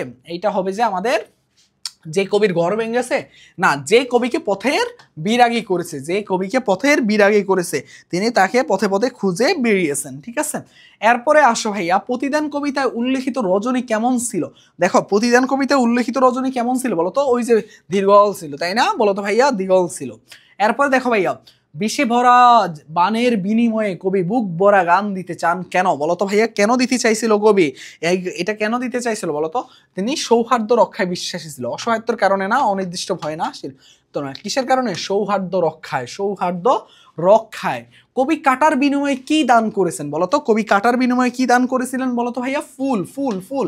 কাটার বিনিময়ে দেখছো, মানে সে আসলে সবসময় ভালোবাসার মাধ্যমে কি করতে চাচ্ছে বলতো? চেঞ্জ করতে চাচ্ছে। আমরা বলি না যে দেখো ওই যে একটা রিসেন্ট একটা ভাইরাল একটা ছিল যে ওই যে বলতেছিল যে এই চাঁদপুরে পোলাপান তো ভালো হয় না, ঠিক আছে। তখন ও আবার উল্টা রিয়েকশনে বলতেছিল যে ভাই আসসালামু আলাইকুম। তখন বলছিল যে আমি তোকে গালি দিলাম, তুই আমাকে কেন? দেখলো না সবাই অনেকে। তখন ও বলতেছিল কি চাঁদপুরের, আমরা হলাম চাঁদপুরের পোলা, তো আমরা মানুষকে ভালোবাসতে পারি। তো ওইটার কথা মনে পড়তেছিল। তো আসলে এটা না, বিষয়টা আসলে আমাদের মেইন আসলে মর্মার্থটা এটাই যে আমি জাস্ট ওইটা একটা হলো যে ফানি ক্লিপ দেখি এটার সাথে করলাম। মেইনলি আমাদের মর্মার্থটা এখানের মধ্যে এটা যেটা প্রকাশ পাচ্ছে যে ওইটা তো হলো ফানির মাধ্যমে তৈরি করছে, যেটাকে আমরা ফানি ভাবে নিচ্ছি, কিন্তু আসল মর্মটা কিন্তু এটাই যে আমরা ভালোবাসা দিয়ে মানুষকে চাইলেই চেঞ্জ করতে পারি, এটা বুঝাচ্ছে। ওকে, 145 নাম্বারটা আসো ভাইয়া। 145 নাম্বারটা কি কি বলতেছে দেখো, আমানের পছন্দের সাইকেলটি তার ছোট ভাই হারিয়ে ফেললো, তাকে কিছু না বলে সে ক্ষমা করে দিল। প্রতিদান কবিতায় কি হয়েছে বলতো ভাইয়া? কবি ভাবনার সমর্থক, অবশ্যই ইতিবাচক, অবশ্যই ইতিবাচক, 1 আর 2, ঠিক না? তারপরে আসো 146 নাম্বার প্রশ্নে আসো। দেখো 146 নাম্বার প্রশ্নটা আমাদের জন্য কি বলতেছে দেখো। 146 নাম্বার প্রশ্নটা, প্রতিদান কবিতায় মূল উপজীব্য হলো কি? অবশ্যই পরার্থপরতা, ক্ষমা, অবশ্যই অবশ্যই এই দুইটাই, তাই না? সহজ আছে, তাই না? এগুলো হলো সহজ। নিচের উদ্দীপক পড়ো এবং পরবর্তী দেখো, রেপা আত্মকেন্দ্রিক নয়, পরবর্তীতা জীবনের লক্ষ্য, অন্যদিকে আরিফা কেবল নিজের সুবিধা আগে বুঝে, তার কাছে ব্যক্তি স্বার্থ আগে। এখানে আরিফার সঙ্গে প্রতিদান, দেখো আরিফা কে ছিল? শুধু নিজের স্বার্থটাই বুঝে, সে ব্যক্তি স্বার্থকে প্রাধান্য দেয় দয়া প্রদর্শনে, মিথ্যাচারে নাকি আত্মত্যাগ? অবশ্যই সে ব্যক্তি স্বার্থকে প্রাধান্য দেয়, ঠিক না? সে ব্যক্তি স্বার্থকে কি করে? প্রাধান্য দেয়। এরপর আসো ভাই 148 নাম্বার, নিচের উদ্দীপকটা পড়ো এবং পরবর্তী প্রশ্নে পরার্থে আপন সুখ দিয়ে বিসর্জন। দেখো এগুলো কিন্তু সব কিন্তু আমাদের কি বলতো? এগুলা কিন্তু সব আমাদের কি দেখো এখানের মধ্যে কি, এইখানে দেখো তুমি হওয়া ধন্য তরুর মতন। উদ্দীপক ও প্রতিদান কবিতা দিয়ে কি বোঝানো হয়েছে বলতো? আত্মত্যাগ দ্বারা, প্রতিহিংসা দ্বারা, নাকি পরোপকার দ্বারা? বলতো এটা কি হবে বলতো? এটা কি হবে? এটা হবে যে আমাদের আত্মত্যাগ দ্বারা আর পরোপকার দ্বারা, প্রতিহিংসা দ্বারা কখনো এটা হয় না। ওকে, ব্যক্তির প্রকৃত সুখ ও জীবনের সার্থকতা নিহিত রয়েছে কিসে বলতো? পরার্থপরতায়, তাই না? প্রতিদান কবিতা সমাজকে কি দ্বারা আক্রান্ত বলা হয়েছে? বিবিধ হিংসা হানাহানি দিয়ে আসলে আমাদের সমাজটা ভরে গেছে, তাই না? তাই না? আমরা একটু দেখি এই জিনিসগুলো, আমরা কিন্তু দেখি। এরপর আসো ভাইয়া, দেখো আমরা আসো এখানে আসো, কি বলছে? কণার কিছু গহনা বাড়ির কাজের মেয়ে বানু চুরি করায় সত্ত্বেও কণা বানুকে ক্ষমা করে দেয়। প্রতিদান কবিতায় কিসের চরণ? আমার এই ঘর ভাঙ্গিয়াছে যাবা আমি বাদী তার ঘর, অবশ্যই আমার এই কুল ভাঙ্গিয়াছে যাবা আমি তার কুল বাদী, আপন করিতে কাঁদিয়া বাড়ায় যে মোর করেছে পর। অবশ্যই 1 আর 2 এর সাথে আমাদের মিল দেখতে পাচ্ছি, তাই না? বলতো 1 আর 2 এর সাথে আমাদের মিল দেখতে পাচ্ছি, তার মানে এই হলো অ্যান্সার। তাহারাই পড়ে মনে এই জিনিসটা হলো আমাদের অনেকেরই পছন্দের একটা কবিতা, তাই না? বলতো অনেকে হয়তো বা আবেগে আপ্লুত হয়ে পড়ে এটা দেখলে, কার না কার কথা কার মনে পড়ে যায়, তাই না? তোমাদের কি কারো মনে পড়ছে কিনা কমেন্টে জানাও। ঠিক আছে, অনেকে বলে যে ভাইয়া কমেন্টে জানালে তার একজন কমেন্ট পড়বে, তখন তো সে বিপদে পড়ে যাবে যদি সে দেখে যায়, তাই না? চলো চলো পড়াশোনা করে, এগুলো নিয়ে ভাবার টাইম নেই, আমাদের 26 তারিখ পরীক্ষা। আসো, পুষ্পপূর্ণ দিগন্তর পথে এর প্রতীকী তাৎপর্য কি? এর প্রতীকী তাৎপর্য কি বলো তো ভাইয়া? আমাদের 152 নম্বর প্রশ্নে চলে আসছি। দেখো আমরা 152 নম্বর প্রশ্নে চলে আসছি। এই যে দেখো, বসন্তের বিপরীত রূপ, বসন্তের বিপরীত রূপ। 153 নম্বরে আসো, তাহারই পড়ে মনে কবিতায় নীরব কেন বলতে বোঝানো হয়েছে? কবি উদাসীন হয়ে আছেন কেন? কবি কেন বসন্তকে সম্বোধন করছেন না? কবি কেন কাব্য রচনায় সক্রিয় হচ্ছে না? তিনোটাই তিনোটাই তিনোটাই, তাই না? বলতো তিনোটাই হলো কারেক্ট অ্যান্সার, তিনোটাই হলো কারেক্ট অ্যান্সার। আসো, তাহারই পড়ে মনে কবিতায় ব্যবহৃত উত্তরী শব্দের অর্থ কি? চাদর, চাদর, উত্তরী মানে কি? চাদর, চাদর, উত্তরী, উত্তরী, উত্তরী, উত্তরী। এটা আবার দেখো উত্তরী অনেকে অনেকভাবে অর্থ, কিন্তু এই উত্তরী অর্থ হলো চাদর, ঠিক আছে? নিচের উদ্দীপকের আলোকে পরবর্তী প্রশ্নের উত্তর দাও। হিম কুহিলির অন্তরতলে আজি কি পুলক জাগে, রাঙ্গিয়া উঠেছে পলাশ কলিকা মধুর রঙিন রাগে। আহা, দেখো এটা কি হবে? এটা বসন্তের আগমন, বসন্তের আগমন বোঝানো হয়েছে, বসন্তের আগমন বোঝানো হয়েছে। তাহারাই পড়ে মনে কবিতা লক্ষণীয় বৈশিষ্ট্যগুলা কি কি বলতো? লক্ষণীয় বৈশিষ্ট্যগুলা কি কি ছিল? দেখো এখানের মধ্যে কি কি ছিল? প্রবণতা না, সংলাপ ধর্মিতা আর নাটকীয়তা, অবশ্যই সংলাপ ধর্মিতা আর নাটকীয়তার মধ্যেই এটা প্রকাশ পেয়েছিল। তাহারাই পড়ে মনে কবিতায় কি ছিল বলতো ভাইয়া? কোন বিষয়টি প্রাধান্য পেয়েছে? দেখো কোন বিষয়টা প্রাধান্য পেয়েছে বলতো? এইখানের মধ্যে প্রাধান্য পেয়েছে মানব মন এবং প্রকৃতির যোগ সাদৃশ্যটা প্রাধান্য পেয়েছে, অন্য কোনো কিছু প্রাধান্য পায়নি, ঠিক আছে? জীবনে দুঃখ কষ্ট পাইব না। আবার অনেকে এটা দাগাবে যে তারা তো সুফিয়া কামাল তো আমাদের ব্যক্তিবর্গের জীবনে দুঃখ কষ্ট নিয়ে বলছিল, মোটেও না। এটা হলো মানব মন এবং প্রকৃতির যোগ সাদৃশ্য। ওকে, 158 নম্বরে আসো। সুফিয়া কামাল দেখো কি বলছে, দেখো সুফিয়া কামাল রচিত কাব্যগ্রন্থ নয় কোনটি? দেখো এখানে আসলে কাব্যগ্রন্থ সবগুলোর নামে একটু মনে রাখতে হবে তোমাদেরকে। তো এইখানের মধ্যে দেখো এইটা হলো যে তার ছায়া হরিণ বাদে বাকি তিনটাই হলো তার, মায়া কাজ হলো তার, কেয়ার কাটাও তার, উদ্দার পৃথিবীও তার, তার মানে ছায়া হরিণটা তার না, ঠিক আছে? ওকে, 59 নম্বরে আসো। 59 নম্বরে আসো কি বলছে? কহিল সেই স্নিগ্ধ আখি তুলি দক্ষিণ দুয়ার গেছে খুলি। কবির এইরকম উক্তির কে ছিল বলতো ভাইয়া? এটার কারণ কি ছিল বলতো? এটার কারণ কি ছিল? এটার কারণ ছিল যে উদাসীনতা, কবি উদাসীনতা বুঝিয়েছেন, কবি উদাসীনতা বুঝিয়েছেন। এরপরে আসো, কবি ঋতুরাজ বসন্তকে সংবর্ধনা জানাতে পারেননি, কারণ কি বলতো ভাইয়া? তিনি বসন্তের উপস্থিতি টের পাননি, মানে তিনি এতটাই মনমরা হয়েছিলেন যে এখান থেকে যে বসন্ত এসে চলে গেছে তিনি টেরে পাননি। কবি মানুষের শীতের রিক্ততা বিরাজমান, কবি হৃদয় দুঃখ ভারাক্রান্ত। তিনোটাই তিনোটাই তিনোটাই তিনোটাই, ঠিক আছে? তিনোটাই।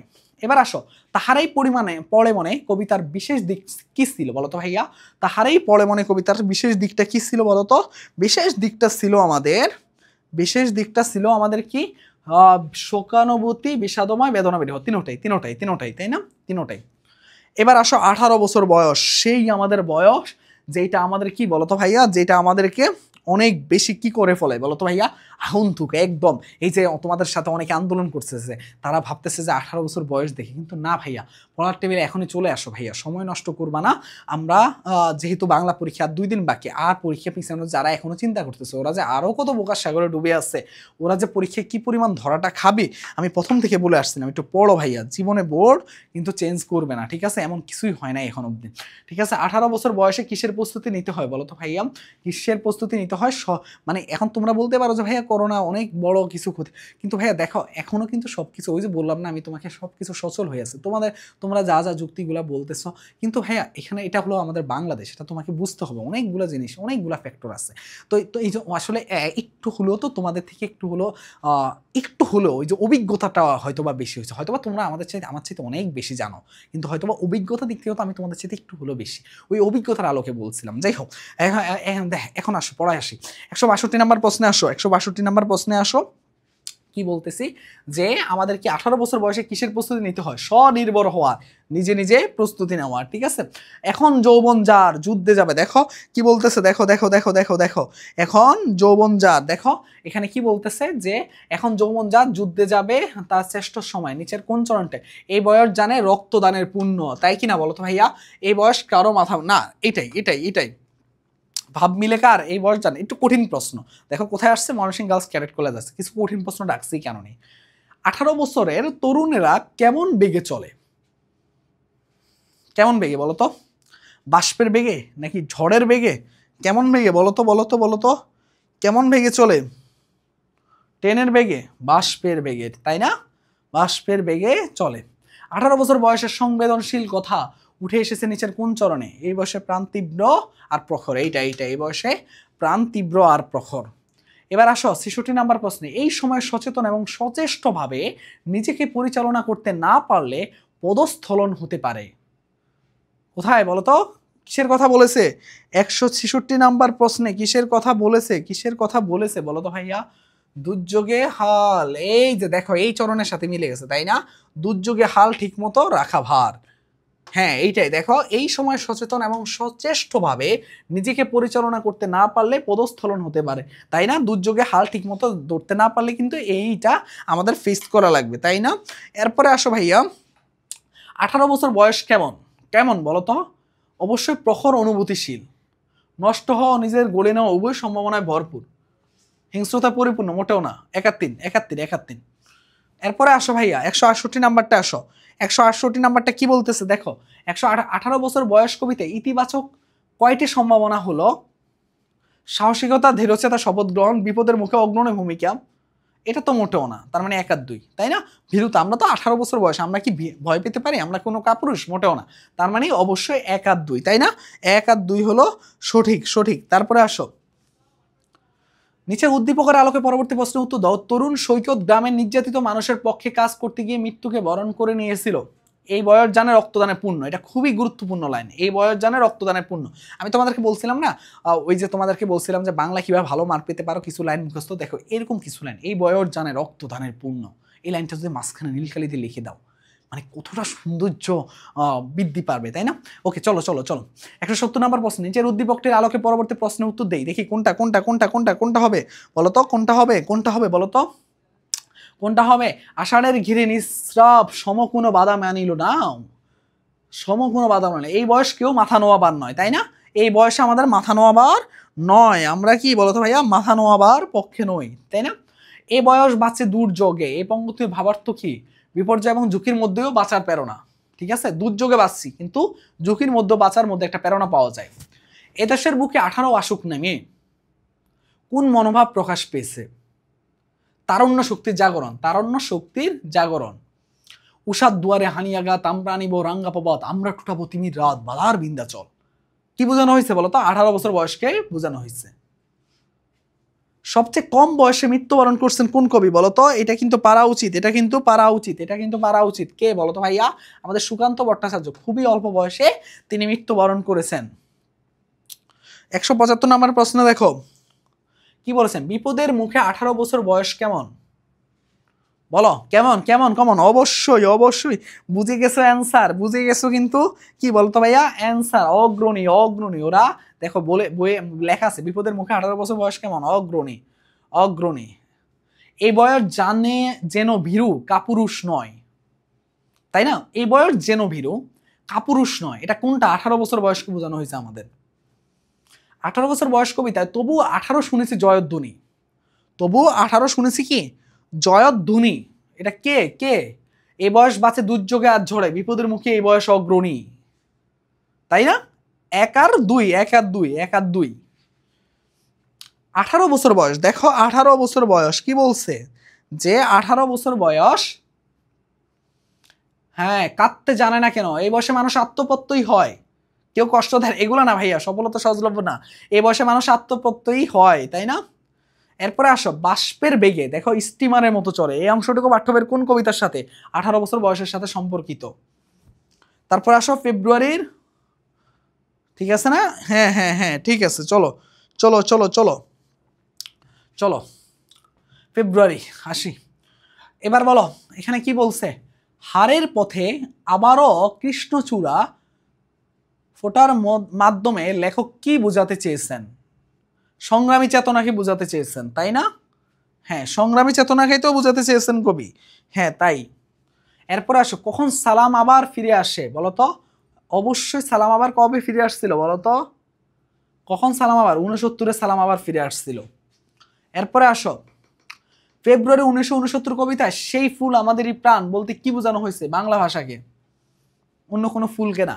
ফেব্রুয়ারি 1969 কবিতায় কোন বিষয়টি প্রস্ফুটিত হয়েছে? দেখো দেখো কোনটা কোনটা কোনটা বলো তো।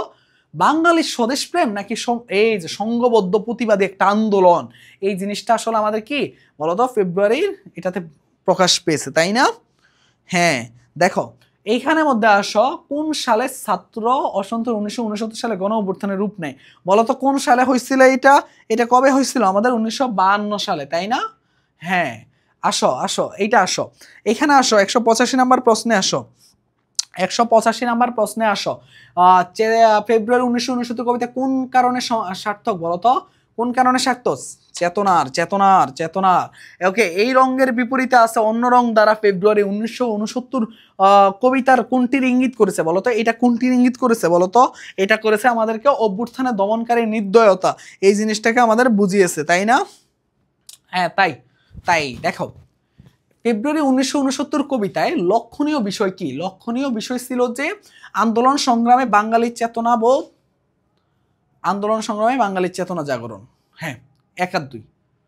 তাৎপর্য দার্শনিক উন্মোচন না ভাইয়া, এটা না, তাহলে 1 আর 2 হলো সঠিক উত্তর। দৈনিক পাকিস্তান পত্রিকায় পরবর্তীকালে কি নেমে আসে বলতো? দৈনিক পাকিস্তান পত্রিকায় পরবর্তীকালে কি নামে প্রকাশিত হয় বলো? কি নামে প্রকাশিত হয়েছিল দৈনিক? এটা একটু মুখস্থ রাখা লাগবে, পরীক্ষায় 100% আসবে। দৈনিক বাংলা, দৈনিক বাংলা, দৈনিক বাংলা নামে প্রকাশিত হয়, ঠিক আছে? আবার ফুটেছে দেখো কৃষ্ণচূড়া থরে থরে শহরের পথে, চরণটি আমাদের জাতীয় জীবনে কোন দিকটি? দেখো এবার ফুটেছে, দেখো এটা কিন্তু একটা সুন্দর একটা লাইন, তাই না? বলতো এটা কি? এটা হলো আমাদের ভাষা আন্দোলনের সাথে প্রকাশ পেয়েছে, তাই না? আবার দেখো, হ্যাঁ অবশ্যই ভাষা আন্দোলনের সাথে প্রকাশ পেয়েছে। এবার আসো 190 নাম্বার প্রশ্নে আসো ভাইয়া। 190 নাম্বার প্রশ্নে কি বলতেছে দেখো, কি বলতেছে দেখো। ফেব্রুয়ারি 1969 কবিতায় চতুর্দিকে মানবিক বাগান, কমলাবন হচ্ছে। কোশ্চেনটা মনে হয় একটু ত্রুটি আছে, কোশ্চেনটা মনে হয় একটু ত্রুটি আছে। ঢাকা বোর্ড 16 সালে আসছে, একটু চেক দেওয়া লাগবে, একটু চেক দিও তো, কোশ্চেনে একটু ত্রুটি আছে। ওকে দেখো 191 নাম্বার প্রশ্নে আসো, 191 নাম্বার প্রশ্নে আসো, ঠিক আছে? কি বলতেছে? কমলবন হচ্ছে কি? তসনস দিয়ে কবি বুঝাতে চেয়েছেন। আচ্ছা আচ্ছা, কমলবন হচ্ছে, দেখো কমলবন হচ্ছে তসনস, কমলবন হচ্ছে তসনস, ভুল না, ঠিক আছে? দেখো কমলবন হচ্ছে কি? তসনস। তাহলে এখানে দেখো কমলবন হচ্ছে তসনস, এটা কি দিয়ে বোঝানো হয়েছে বলো তো ভাইয়া? এটা বোঝানো হয়েছে আমাদেরকে কি দিয়ে বোঝানো হয়েছে? দেখো মানবিকতা, সুন্দর এবং কল্যাণের জগৎ ধ্বংস করা। দেখো হ্যাঁ হ্যাঁ হ্যাঁ 1 নাম্বারটাই আমাদের বোঝানো হয়েছে। এখানে আসো এখানে আসো এখানে আসো 192 নাম্বার প্রশ্নে আসো। শামসুর রহমান কোন কলেজ থেকে ইন্টারমিডিয়েট পাস করছেন? ঢাকা কলেজ থেকে। এটা নিশ্চয় ঢাকা কলেজ প্রশ্নটা করছে, যেই কলেজ থেকে ওই কলেজের প্রশ্নটা করার চান্স বেশি, তাই না? ওকে দেখো আমি কিংবদন্তির কথা বলছি, এখান থেকে আসো। এখানে আমি কিংবদন্তির কথা বলছি, কবিতায় ইস্পাতের তরবারি যাকে সহস্র করবে সে হলো কি? লৌহখণ্ড প্রজ্বলনকারী, লৌহখণ্ড প্রজ্বলনকারী, ঠিক আছে? এরপর আসো আমি কিংবদন্তির কথা বলছি, কবিতায় যেই কবিতা শুনতে জানে না সে কি শুনবে বলো তো ভাইয়া? ঝড়ের আর্তনাদ, ঝড়ের আর্তনাদ, তাই না? আমি কিংবদন্তির কথা বলছি, কবিতায় জননীর আশীর্বাদ কাকে দীর্ঘায়ু করে বলতো? জননীর আশীর্বাদ কাকে দীর্ঘায়ু করে? কাকে দীর্ঘায়ু করে বলতো ভাইয়া? যে গভীর পরিচর্যা করে, যে গভীর পরিচর্যা করে। আমি কিংবদন্তির কথা বলছি, কবিতায় মুক্তির পূর্ব শর্ত কি? যুদ্ধ।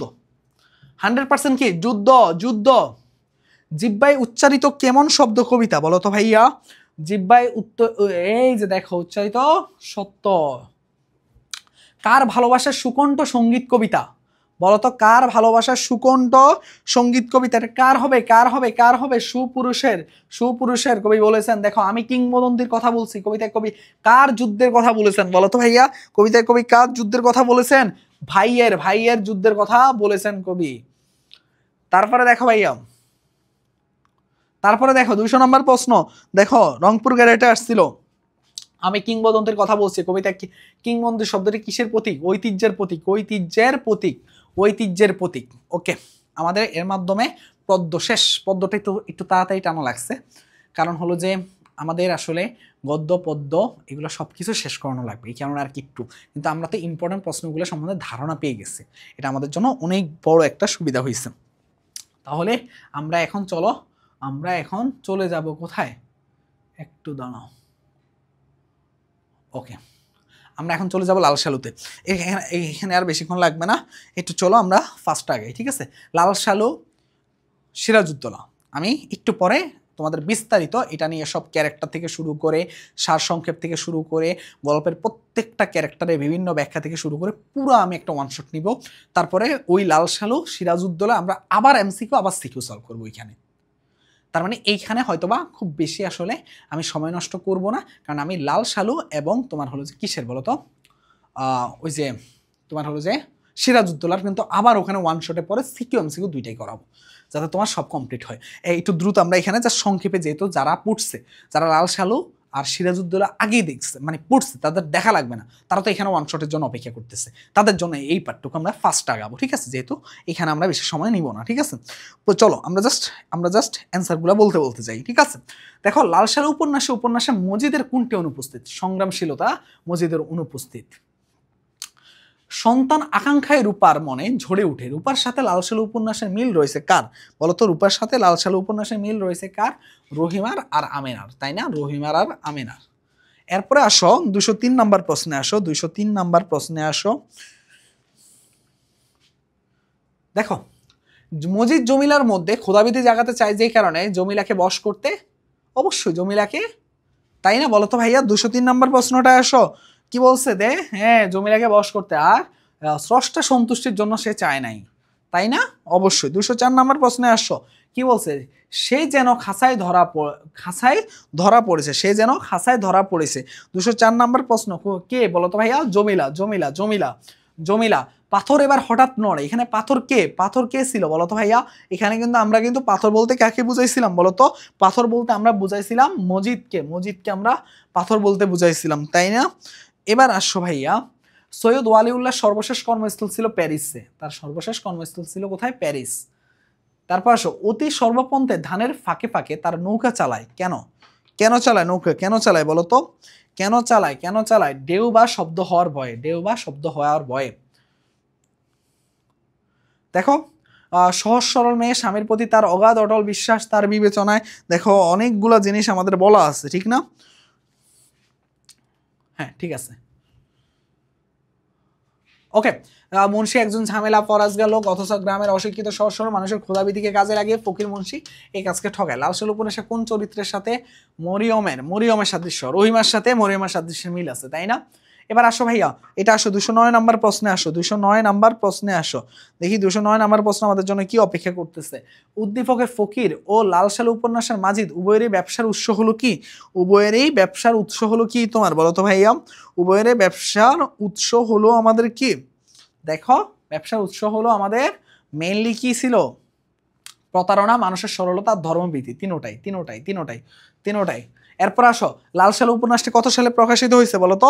লাল সালু উপন্যাসটা আমাদের 1948 সালে প্রকাশিত হয়েছে। লাল সালু উপন্যাসটা ফরাসি ভাষায় কি নামে প্রকাশিত হয় বলো? ফরাসি ভাষায় কি নামে প্রকাশিত হয়? এই যে দেখো, হ্যাঁ, এক নাম্বারটাই, হ্যাঁ অবশ্যই। দেখো, লাল সালু একই প্রশ্ন কি বারবার আসলো?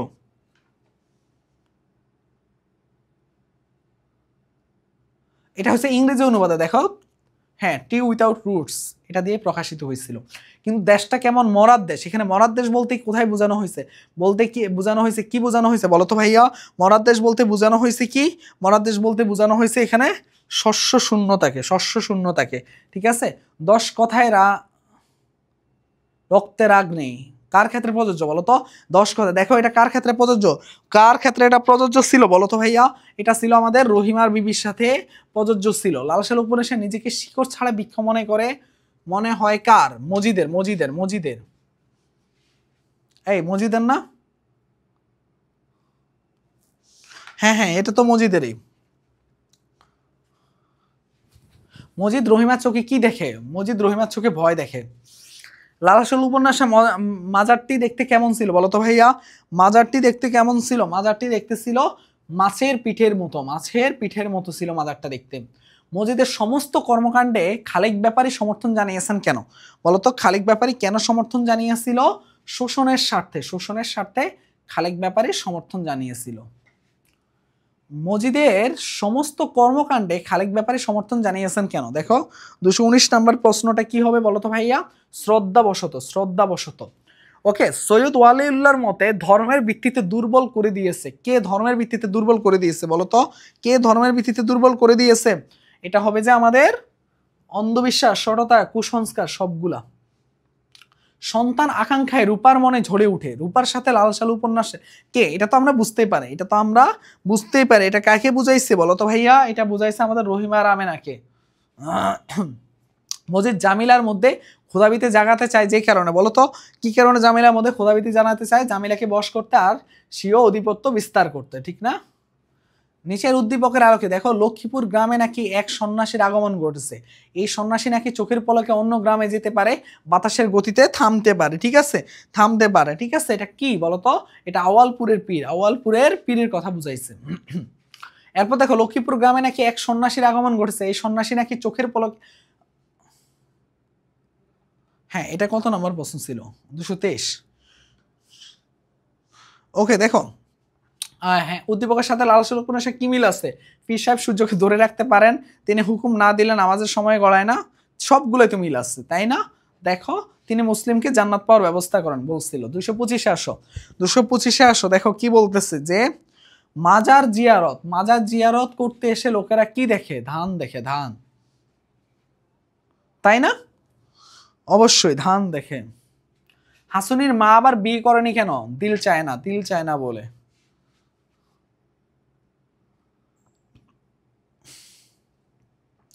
দেখো, লাল সালু উপন্যাসের শিকারীর একগ্রতা কার চোখে ছিল? তাহেরের চোখে ছিল। তাহেরের। উপন্যাসের আক্ষরিক অর্থ কি বলতো? উপন্যাসের আক্ষরিক অর্থ কি? উপন্যাসের আক্ষরিক অর্থ হলো বিশেষ রূপে উপস্থাপন। বিশেষ রূপে উপস্থাপন। এবার আসো সিরাজউদ্দৌলা। আমরা নাটক একেবারে শেষ দিকে চলে আসছি, একটু ফাস্ট আগাচ্ছি, কারণ হলো যে আমাদের এরপরে পার্টটুকু রেকর্ড করা লাগবে, ঠিক আছে? টাইম অনেকটাই হয়ে গেছে, কারণ ওইটা আমার রাত 10টার মধ্যে আপলোড দেওয়ার টার্গেট ছিল। অলরেডি 8:30 বেজে গেছে। সিরাজউদ্দৌলা কোথাকার জলসা চিরকালের মতো ভেঙে দেন বলতো ভাইয়া? এটা কিসের এটা কি হবে? অ্যান্সার কি হবে বলতো? এটা অ্যান্সার কি হবে? এটা হবে যে আমার কি অ্যান্সার হবে? মতিঝিলের, তাই না? হ্যাঁ হ্যাঁ হ্যাঁ, মতিঝিলের, মতিঝিলের।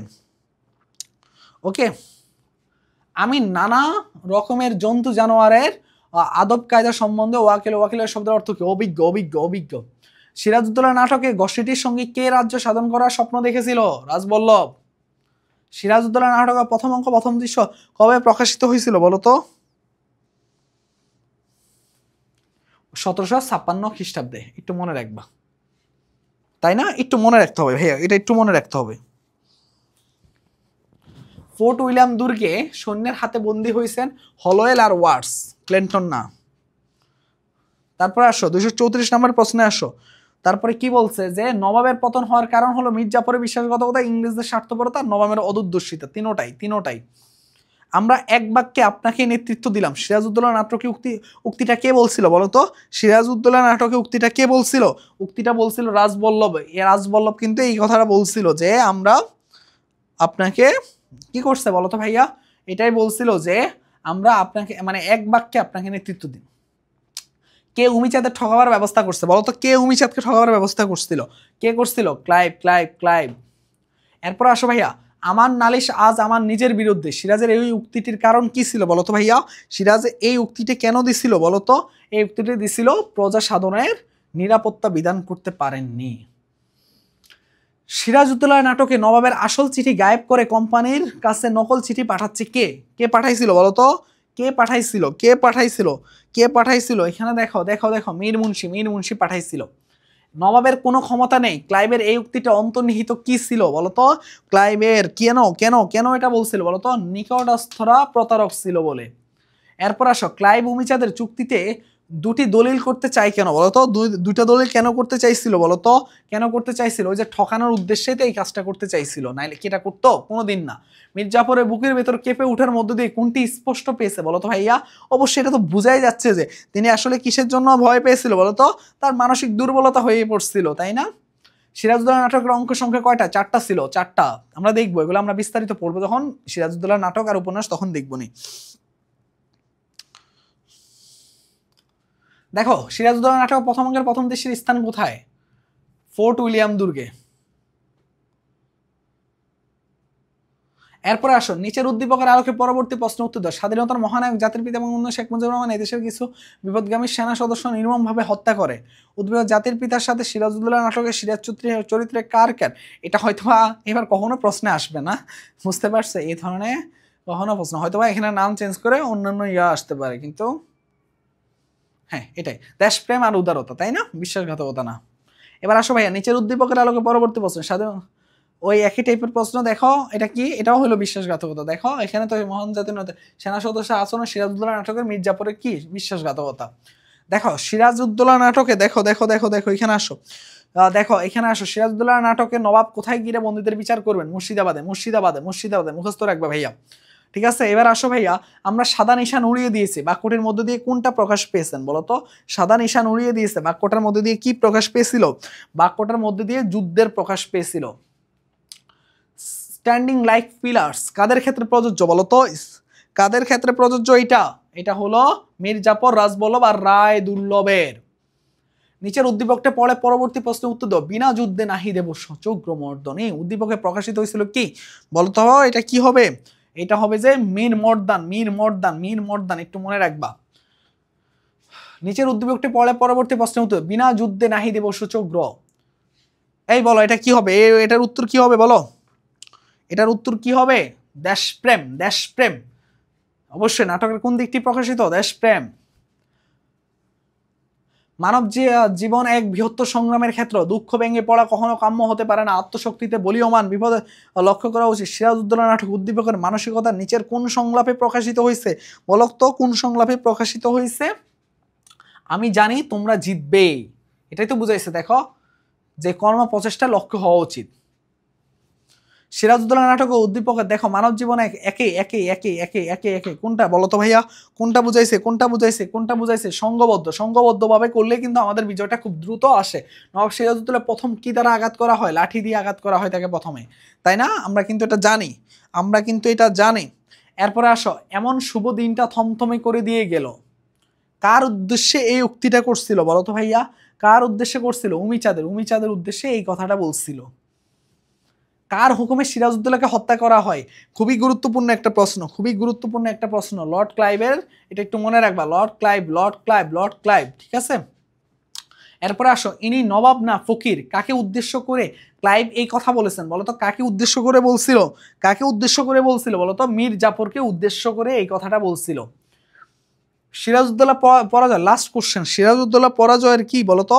পরাজয়ের কারণ কি ছিল? তার অদূরদর্শিতা, আপনজনের বিশ্বাস, তার ভাগ্যের বিপর্যয়। তিনোটাই আসলে, তিনোটাই বলা যায়, ভাগ্যের বিপর্যয় বলা যায়। মানে সে অবশ্যই পরাজয় হওয়ার তো ভাগ্যেরও একটা পার্ট আছে। দেখো আরো আরো দুইটা প্রশ্ন আছে। ফরাসিদের সঙ্গে ক্লাইভের সম্পর্ক কি ছিল বলতো? ক্লাইভের সম্পর্ক ছিল সাপে নেউলে, সাপে নেউলে কিন্তু সম্পর্ক, তাই না?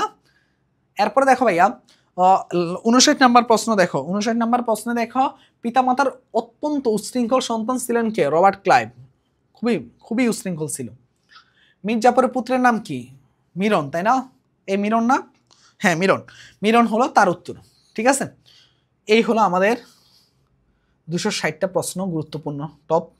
লাস্টের দিকে হয়তো একটু ফাস্ট আগানো লাগছিল, কারণ অনেক সময় যাচ্ছিল, কারণ আমাদের আবার এখানের মধ্যে আবার বাকি চ্যাপ্টারগুলো রেকর্ড করা দরকার, এখন করা লাগবে, এই কারণে আর কি। যাই হোক, তো এই হলো কথা। আমরা মোটামুটি এখানের মধ্যে মোটামুটি 260টা প্রশ্ন শেষ করে ফেলছি। তোমরা এই প্রশ্নগুলো আরেকবার দেখবে, আরেকবার প্র্যাকটিস করলে হয়ে যাবে। এই 260টা প্রশ্ন মেনলি একটু পরে আমি নাটক এবং উপন্যাসটা রেকর্ড করব, রাত্রে দিয়ে দেওয়ার চেষ্টা, এখন এটা আপলোড হবে, রাত্রে বাকিটা দিয়ে দেওয়ার চেষ্টা করবো নাটক উপন্যাসটা, না হলে আগামীকাল ইনশাল্লাহ। ভালো থাকো, সুস্থ থাকো, আল্লাহ হাফেজ। সাবস্ক্রাইব করতে ভুলবা না।